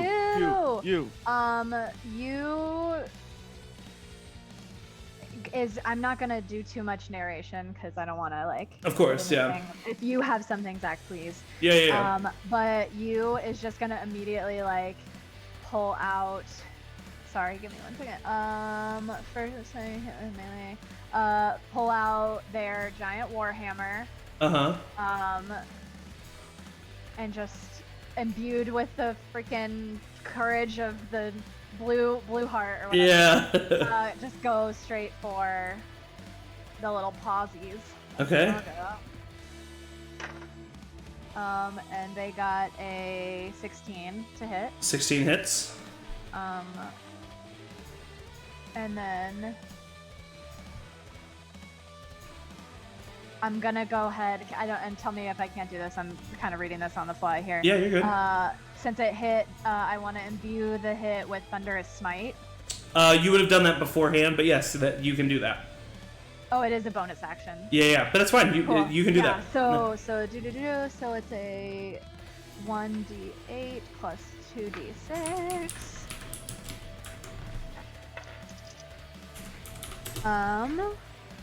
So 23 points of damage. 23, nice. you see you just run up and just immediately slam their warhammer on the nearest paw of the creature. Immediately, 2 of the toes break from the creature, and it roars back as it rears its paw back, and the damage explodes in like this thunderous boom that you all hear. And is that the end of your turn? That was action, bonus action, movement. So yeah. All right, Cuinn, you're up. May, you're on deck. Is there a light source, a sconce? Yes, there are. There's plenty. Yeah. Is there one that I could make glow with fireworks that's 10 feet of Tayaroth, but not of you? Yeah. Yes, there is. Is there one like behind him or something? Yeah. I'll bonus action do unsettling words. Okay. So I'm gonna roll d6 and then they just subtract it from a saving throw. Okay. I rolled a 3. What do you shout towards the creature for these unsettling words? I'm just gonna do what you said. It's a dire wolf. It looks like basically a scaled reptilian wolf. Yeah, with 6 legs. I'll just roar at it the best I can with my wolf mask still on. Okay, yeah. And it'll get a -3 to its saving throw, and I'm going to cast pyrotechnics. Okay. And fireworks are going to shoot off behind it and attempt to be blind the creature. It's a Constitution saving throw. Constitution, 10 + 4 -3 is an 11. Fails. Okay, so so the Tayaroth kind of like makes eye contact with you, and you just roar at it, and the creature kind of like tilts back a second and tilts his head, and it would almost be cute if it wasn't so grotesque looking, and then from the side of its face as it reared back, this torch sconce explodes in this like explosion of like fire and bright light as the creature then starts to like claw at its eyes because it currently can't see anything. Does it remake the saving throw at the end of its turns, or blinded till the end of my next turn? Okay, nice. So currently this creature is blinded. No, well done. Is that the end of your turn? I'll just move back to like how big is this room? I'll just try to like move back as far as I can. Yeah, it's grab like Oren and try to pull him back. Yes, you can do so for sure. The whole room, now that it's opened up, is about 50 feet wide. The creature takes up about 10 feet of it itself. Pull him back and try to put him behind. For sure, easily done. May, you're up. Rosie, you're on deck. Okay, I am going to cast Hunter's Mark. Okay. On the beast. You look at the scaled wolf creature, and something that you haven't felt yourself capable of doing before. You just kind of like your vision tunnels, and it's like hard to see. It's like it kind of dims everything else, but this creature kind of like emits this glowing light. And then I'll back up, kind of to where Cuinn is, and shoot at it with my longbow. Okay, go ahead. You have advantage, I believe. This is blinded. You do have advantage. Yep. Oh, that one was worse. 14. 14 hits. Oh, cool. It's got a low DC. AC. AC/DC. 14. 14 points of damage. Nicely done. So yeah, you take it, and you, as soon as the creature is blinded and rears back, you release your arrow, and it embeds itself right in the throat between some plate of scales and roars, gargling. That's going to be the end of your turn, I'm assuming? Yep. Rosie, you're up. Well, I will untie as much. Did we? You already got Gilmarie, yeah. Okay. I want to untie as many as I can. Mm-hmm, yeah. Cad and Oren. Cad, with as slow as the wall got up, you guys were able to get everybody untied. Okay, well, I'm gonna usher, because I'm assuming Cad wants to fight since he got the. Yeah, Cad's definitely wanting to put up a fight here. Yeah. So I'll. Maybe he shouldn't, but he's wanting to. Yeah, I'll usher Oren/Warren. I think it was Warren who was still alive. Oh, was it? I don't want to ruin the. Oh no, you're probably right, honestly. So okay, yeah, my bad. I know that Oren died. Yeah, my bad. Oren, twin number 2, and Gilmarie. I'll usher them like as far away from the fighting as I can. Yeah. And I am gonna just go ahead and since Bless was already, I casted it preemptively. I'm gonna cast it one more time on May, Cuinn, and How long does it last? only a minute. Oh, okay. So I did it when the separation rumble started. Yeah. So I'm gonna cast it again. And so you all get an extra D4 to attack rolls, and I'll do it for Cad too, unless Cad's not fighting. No, he is. He looks like he's going to. Cool. Okay, so that's the end of Rosie's turn. It's now the Tayaroth's turn. The Tayaroth steps forward and is blinded, so it's just going to take one like blind sweep of its claws, just where they remember people being. This is going to be at a disadvantage. With a disadvantage, they got an 11, which does hit one of the individuals in front of them. Just one of the random NPCs that you guys don't know who they are. Who does give a fuck? And this is a total of... they're immediately just sliced in half from the claws and fall to the ground dead. The tail is now going to swing towards Cad. This is going to be at disadvantage.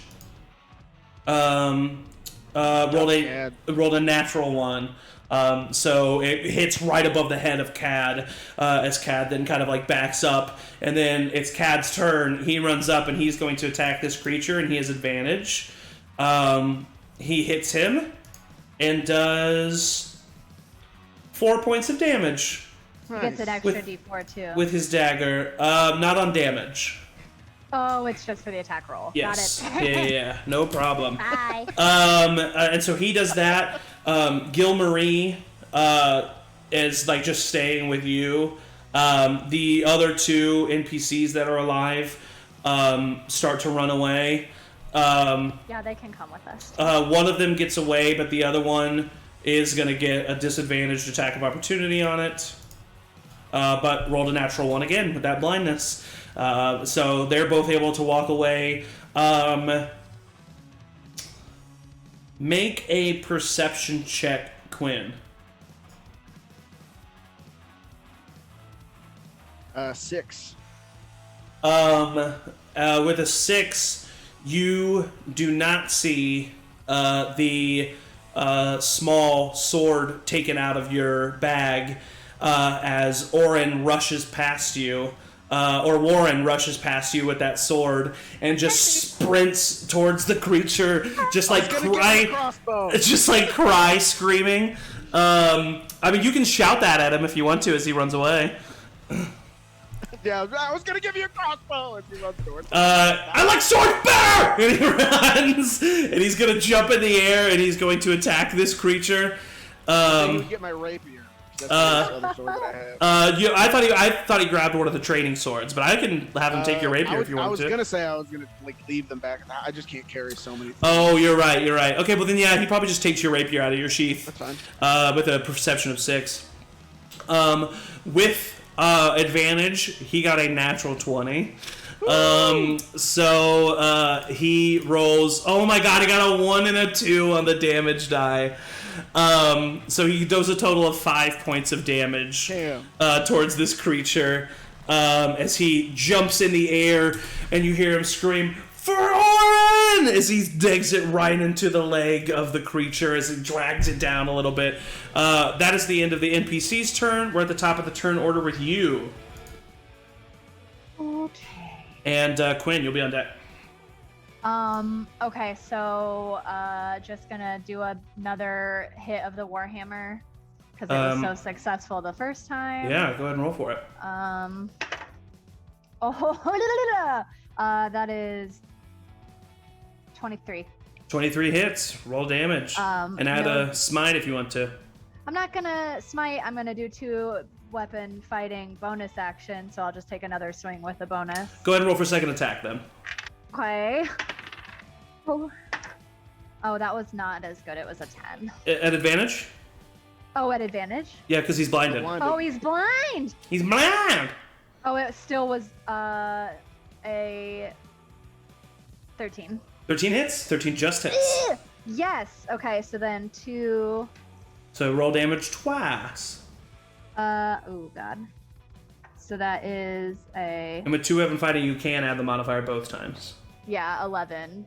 11 total? 11, yeah, total. All right. 11 more points of damage. This creature is now starting to bleed a little bit. It's looking not so great. You're looking not so great, thing.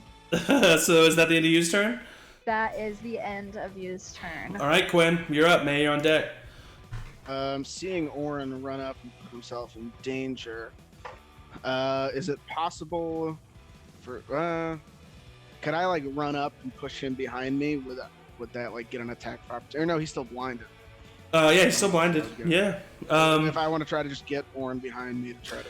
I would say it's something that you don't know, but his range is 10, so technically no one leaves them. So yes, you can do that, and you would be in between them.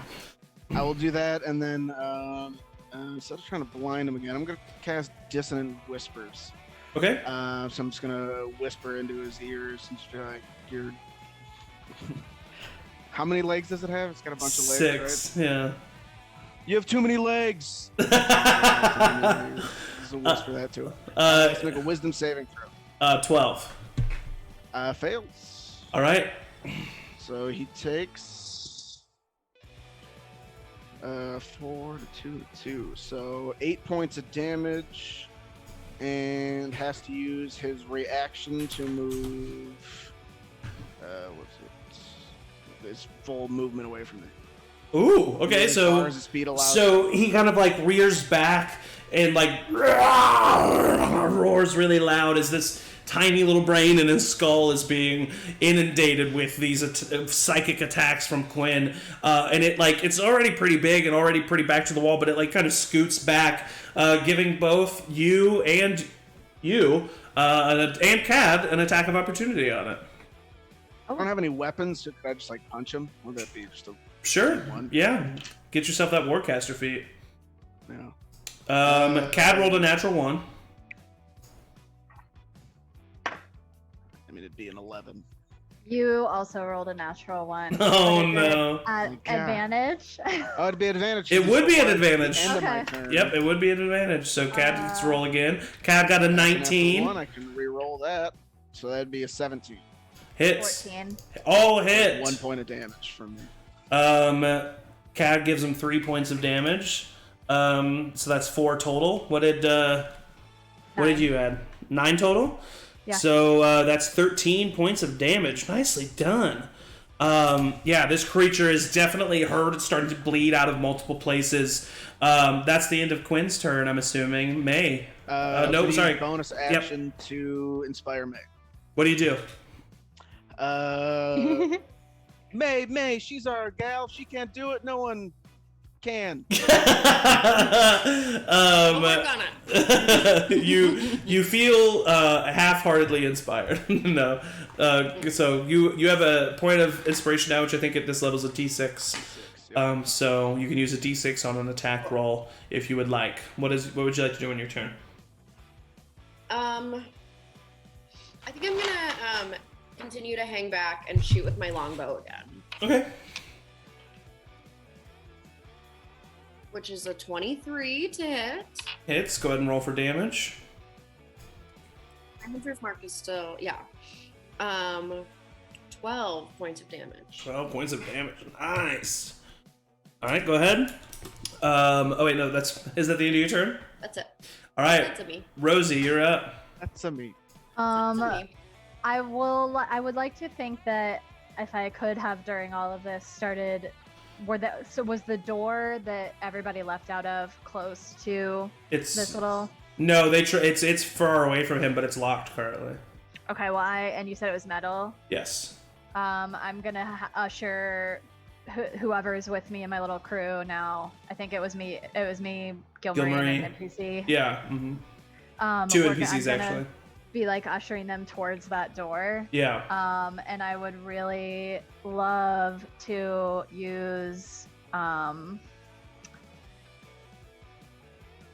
burning hands on the metal door to try to see if I can melt, like, at least the middle part to, like, go through and, like, unlock it. Yeah, so you go up to the door and you kind of get everybody to stand back, and you kind of, like, put your hands right next to the lock, like where the latch of the door is, and you use your divine magic within you to cast Burning Hands on this focused area right on this door.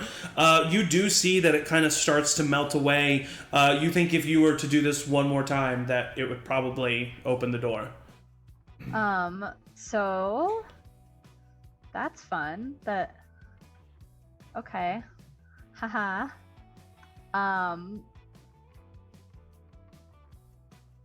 Can I don't think I can, because that was an action. Yep. So I can't do it again. Not this round. Dang.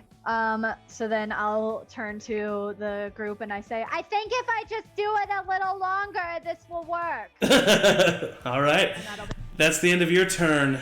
Now it's the creature's turn as it kind of like shakes its head, and it seems to shake away the blindness that was affecting it, and also the like whispers that it just heard, and it growls angrily.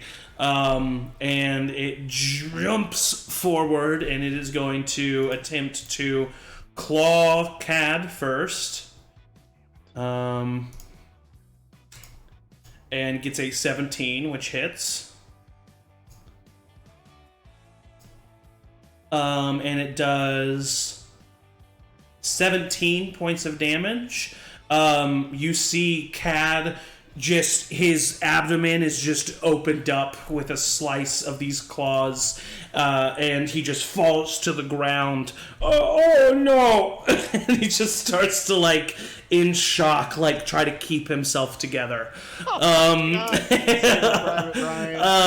And Cuinn, as you're looking at this, a tail comes sweeping at you, with a 14 to hit. That hits. It's my armor class. Okay. This is going to be a. Okay. Where's the dice? Jesus. Okay. 7 plus 10.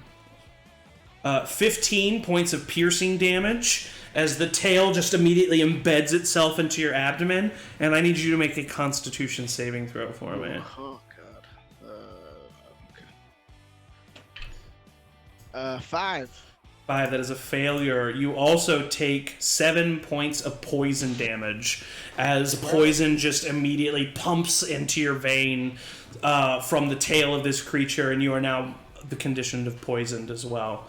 I rolled a 7 when I leveled up. I got two Oh gosh.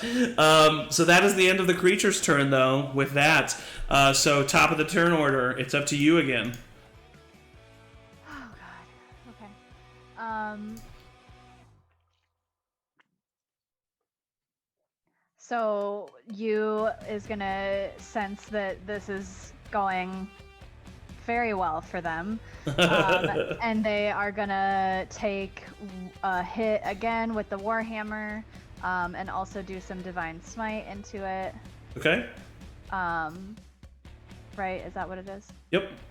You only have to do Divine Smite if you hit. Yeah, if you hit, you don't have to do it. Wait, what was that spell that I did? Thunderous Smite. Thunderous Smite. I don't know if I have Divine Smite. Oh my god. Yeah, you have Divine Smite. It's just a paladin. You just use a spell slot to use it. It'd be the next attack you land with after casting Thunderous Smite. Yeah. Oh. Just roll to see if you hit. Okay, sorry. Well, no. I'm just gonna help you out. Just roll to see if you hit. Thank you. That does hit at 16. 16. Okay, so roll damage and then add 2d8 to it. Okay. Roll damage. Because this will be him using one charge of Divine Smite, is what's happening here. Which is one spell slot, basically. So a first level spell slot will go away. Oh, okay. But he gets 2 points of damage, 2d8 of damage extra. So the 1d8 plus 2d8, so 3d8 plus 3. Mm-hmm, yep. Okay, so 8, 9, 10, 11. I miss Smite so much. So much fun. 20 points of damage. 20 points of damage. This creature looks rough. Oh my god. And as they hit, they say, "That was my mom's friend." Oh. That's cute. That was action. Is Divine Smite is a bonus action. Is a bonus action. Yeah. Okay. So then that's it. All right, Cuinn.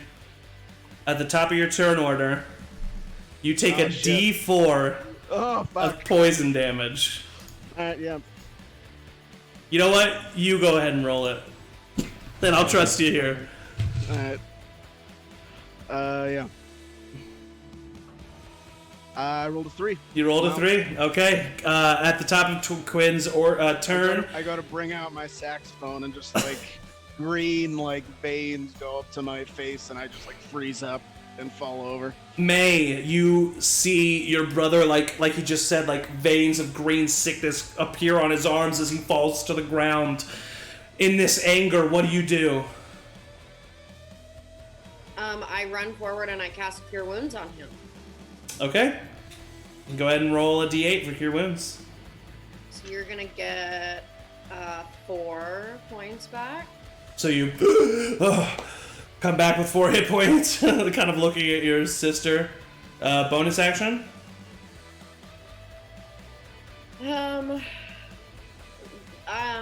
gonna hug Cuinn as my bonus action. All right, Rosie, it's your turn. Reaction, I will hug back. Okay. You said that one more shenanigans would. I did. And then you said this thing is looking real hurt, though? Yes. I have conflict. And if this helps Mom out, this thing is looking real hurt, but everyone else around it, other than Warren, seems to be very preoccupied in this moment. Yeah. Which means if this creature were to get another turn, Warren would for sure be a target. Is it still at advantage? Any rolls? It's not. Okay, because concentrate. Okay, I'm gonna fucking... Oh my god. I want to die. Okay, I am going to take a chance. And I am gonna, as I was like shouting to be like, one more time, I see what's going on. And I'm just gonna turn around and say, okay, well, everyone, this is ridiculous. And I'm gonna channel divinity at the hurt monster guy. Okay. And he has to make a con save of 13. What channel divinity is it? Radiance of the Dawn. Ooh. Okay, you said Constitution saving throw? Yeah. That is a natural 20. Cool. Well, fuck me. Does it take half damage on a fail? On a success? Oh, yes! Okay. Okay, so hang on. Half damage of 2 plus 3. Okay. I'm gonna throw up. So half of 11, which I guess is 5. So what happens in this moment? What do you say?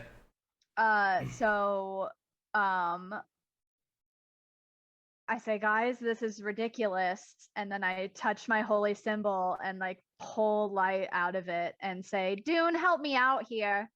Throw it at. As you say that, you feel this warm hand on your shoulder, and it feels comforting. And you look down and you don't see anything, but you feel a presence with you.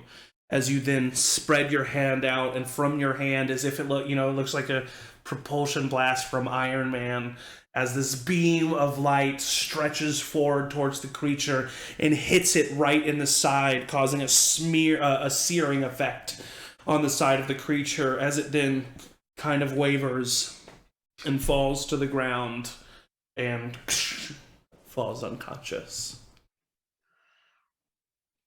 You're welcome. Cuinn. Yep. You take 2 points of poison damage. All right. Still, like, do I still feel poisoned? Yes. However, Yu runs up to you and dumps in 5 points of lay on hands. I didn't know. I'm sorry. I didn't know if you were aware. It's okay. Yeah, and and the condition of poisoned is removed as your veins kind of like lighten up and go back to their normal selves.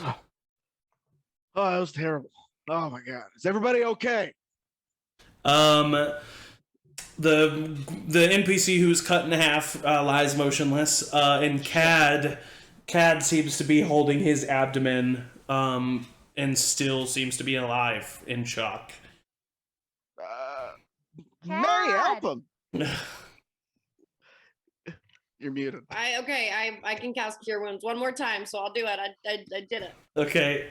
Rolla, go ahead. Yeah. I was gonna say, since that's all done and taken care of, I just go back to doing my last burning hands on the lock. As you go to the door, as soon as the creature falls, the door unlatches and swings open. Save it then. Can I save it? Mm-hmm. Yep. But your cure wounds does happen. How much do you heal? Cat for? 2. Just 2. 2. It's enough. The cuts deep across his abdomen seem to close, but they look. I mean, it looks like it wouldn't take much to reopen them. As he still looks incredibly hurt, and he kind of looks up at all of you. Oh boy, well, I didn't expect to see all of you here. Oh man, this is the second time you saved my life. Oh, I really owe you. I really am glad you're okay, but I think maybe it's in our best interest to get out of here as quickly and quietly as possible. Yeah. Right. Okay. And I open the door. Disguise self as a gnome with just a normal mask. Yeah. Just like a nondescript mask. For sure. As you all head back up the stairs, we cut back to quite earlier, where Chad and Morton, Cuinn, Flint, and Edmund all make their way out to the courtyard, where you see, what you see is this. Boop. Oh, it's a map. Oh, this is where we thought we were all going, right? And this is what you see as you kind of walk outside. You see all the patrons currently kind of, let me get this jazz ambience back to going. You currently see a bunch of patrons like getting up onto the benches. And as you approach, Chad, you immediately see that there is a table where a couple individuals are sitting at, and there's a line of rough and tumble looking individuals who seem to be approaching this table. And you see the person at the front of the line is currently like flexing, and they like spin their knife a little bit, and the people at the table kind of like look at him and like nod and write their name down and like point to the center, and he like goes into the center of the path. Another person comes up who's like tall and lanky, and they like try to like show some cool moves, and the two people like look up and look down, and they're like no, and they like gesture them away. So do you get in line, I'm assuming? Oh, immediately. Yeah. Edmund looks at you, Flint, and he's like, all right, what do we do? I really don't want to fight. Should we just grab a seat? Yeah, let's just grab a seat. Have you read any good books lately? What? I'm curious if you're reading any books. No, I'm not much of a reader. Why, are you? Oh, I've been getting into books pretty recently. All right, yeah, no, I'm that's not really my thing. Wait a minute. Why are you asking me this? Oh, just casual small talk. Just trying to get to know you. Right. Alright, well, it looks like there's an open seat here, and he kind of points to the right stage. He still has, like, the necklace with the... He sure does, yeah. 2 of them, right? Yep. 2. There's one that's kind of like an orangish auburn collar, and one that's like a gray-blue collar.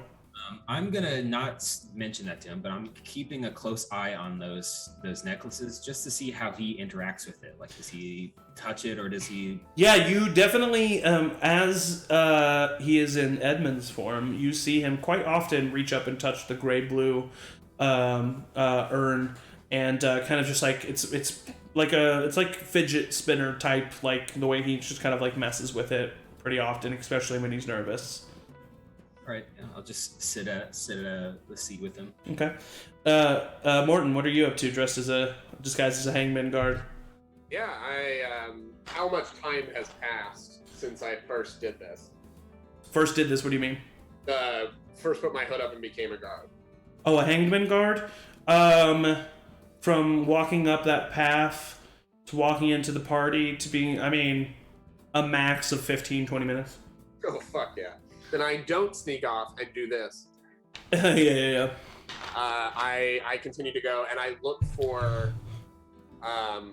I'm looking for Gilmarie and Oren to see if they're being made to fight out here, but I just kind of do guardly things and gravitate to where the guards are. Yeah, easily enough. They just seem to kind of be maintaining a perimeter. There's one stationed in between each stage.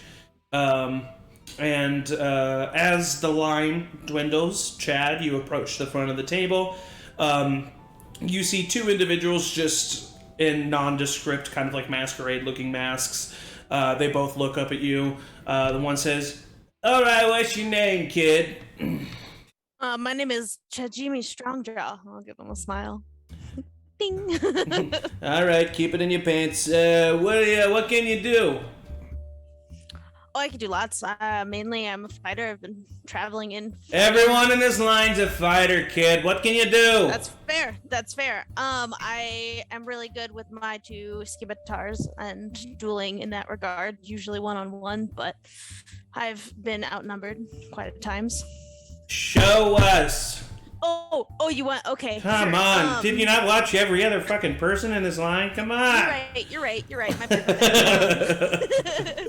And he'll kind of flourishly take out both of his scimitars and just like go through the flurry of movements as like a parry and a whip it around.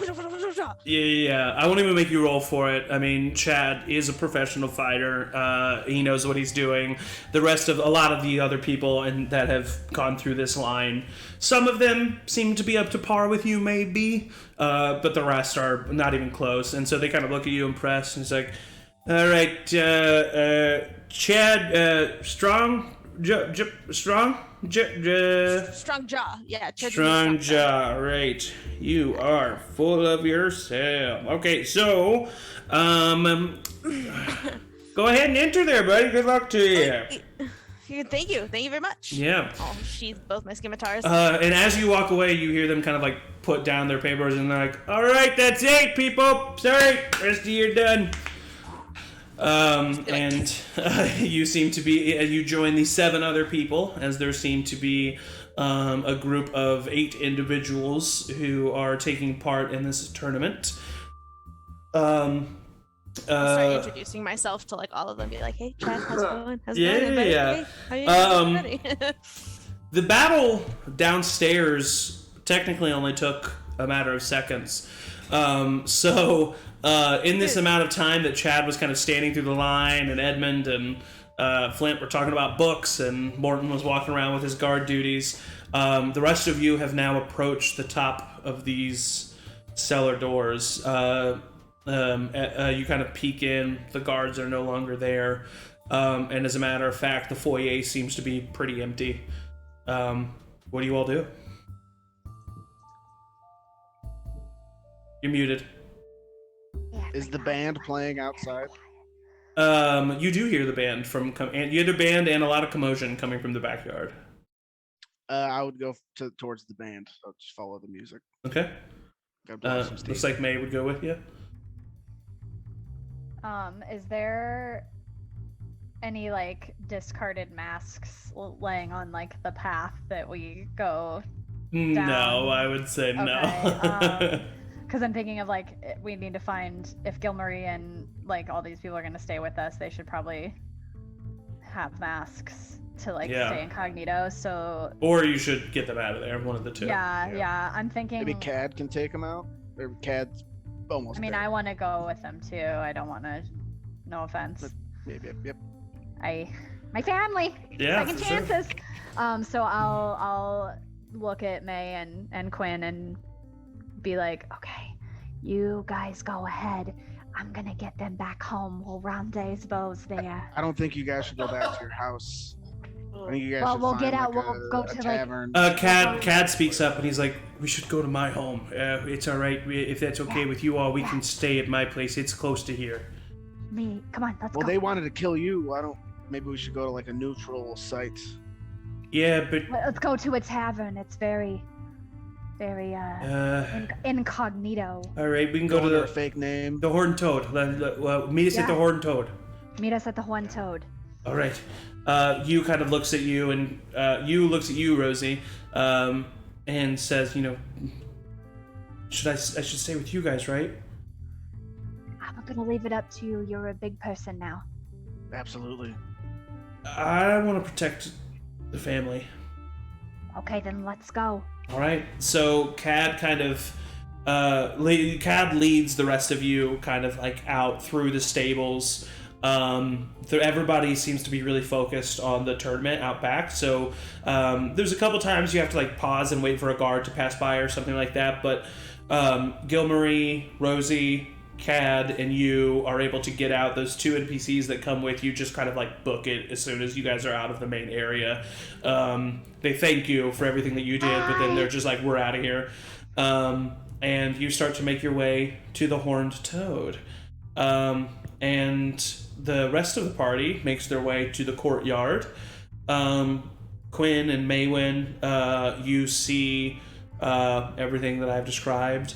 And as you approach, you kind of see them garnering up that table, wrapping things up, putting it off to the side. And one thing that you notice, you do not see any animal white half masks or gold masks out here in this courtyard. Okay. Go ahead. Before we step outside, can I make myself just look like Alexander Nightshade? Step aside somewhere. Yeah, for sure. Yeah, easily done.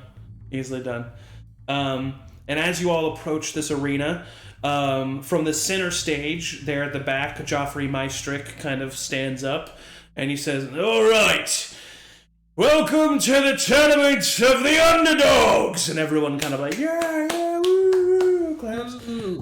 This year, as every year, we have 8 wonderful contestants who will compete for their right to 1,000 gold pieces and a right to fight in the Barrington Games as Roderick Billwright's champion. And everyone's like, yeah. And Chad, you kind of like look around at your competition, and there's one individual who does stand out to you. As a matter of fact, you've seen this individual before. As a matter of fact, you have fought this individual before. Standing in front of you, you see a large Goliath man. He is thick in muscle, not wearing any armor, just kind of has this like fur slacks that he's wearing with a fur belt. On each side, he has 2 hand axes that kind of sit there. You know this Goliath to be Hardman. He is a champion that has made his way through lower fighting arenas, and he is a person who you fought in a large group, like free-for-all battle, and it was between it started off with 10 people. It was between, at the end, there was 3 left. It was you, Hardman, and this like sneaky individual who both of you thought were down. And Hardman kicked your ass and was the strongest opponent that you've ever faced and was this close to defeating you, but the little snake of a character jumped on his back and defeated him through like basically dastardly means. And then you were able to dispatch of the sneaky little snake character.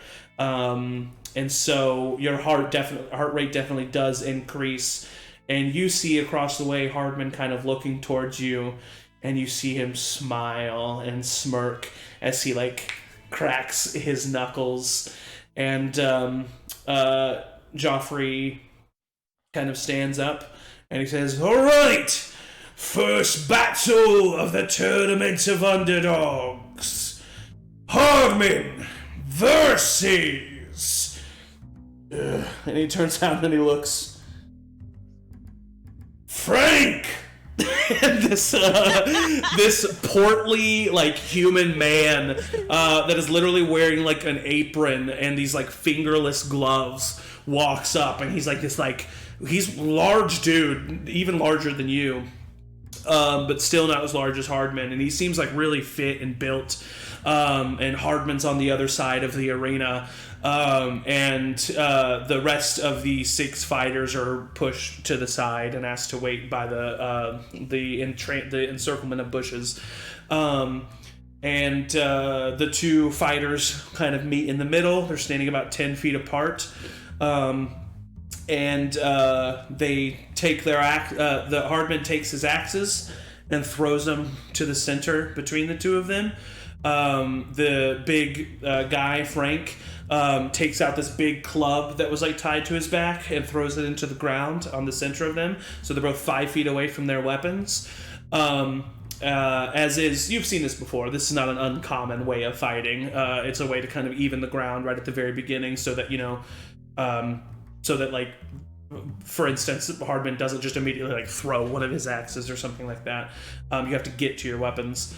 Joffrey kind of stands up and he says, "Right, round 1 underway. As always with the Tournament of Underdogs, and unlike the Barrington Games, this is a fight to the death. Round 1, fight!" And Hardman sprints forward, leaps over both of the double axes and the club, combines his hands into a double hammer fist, and slams down onto the man's head.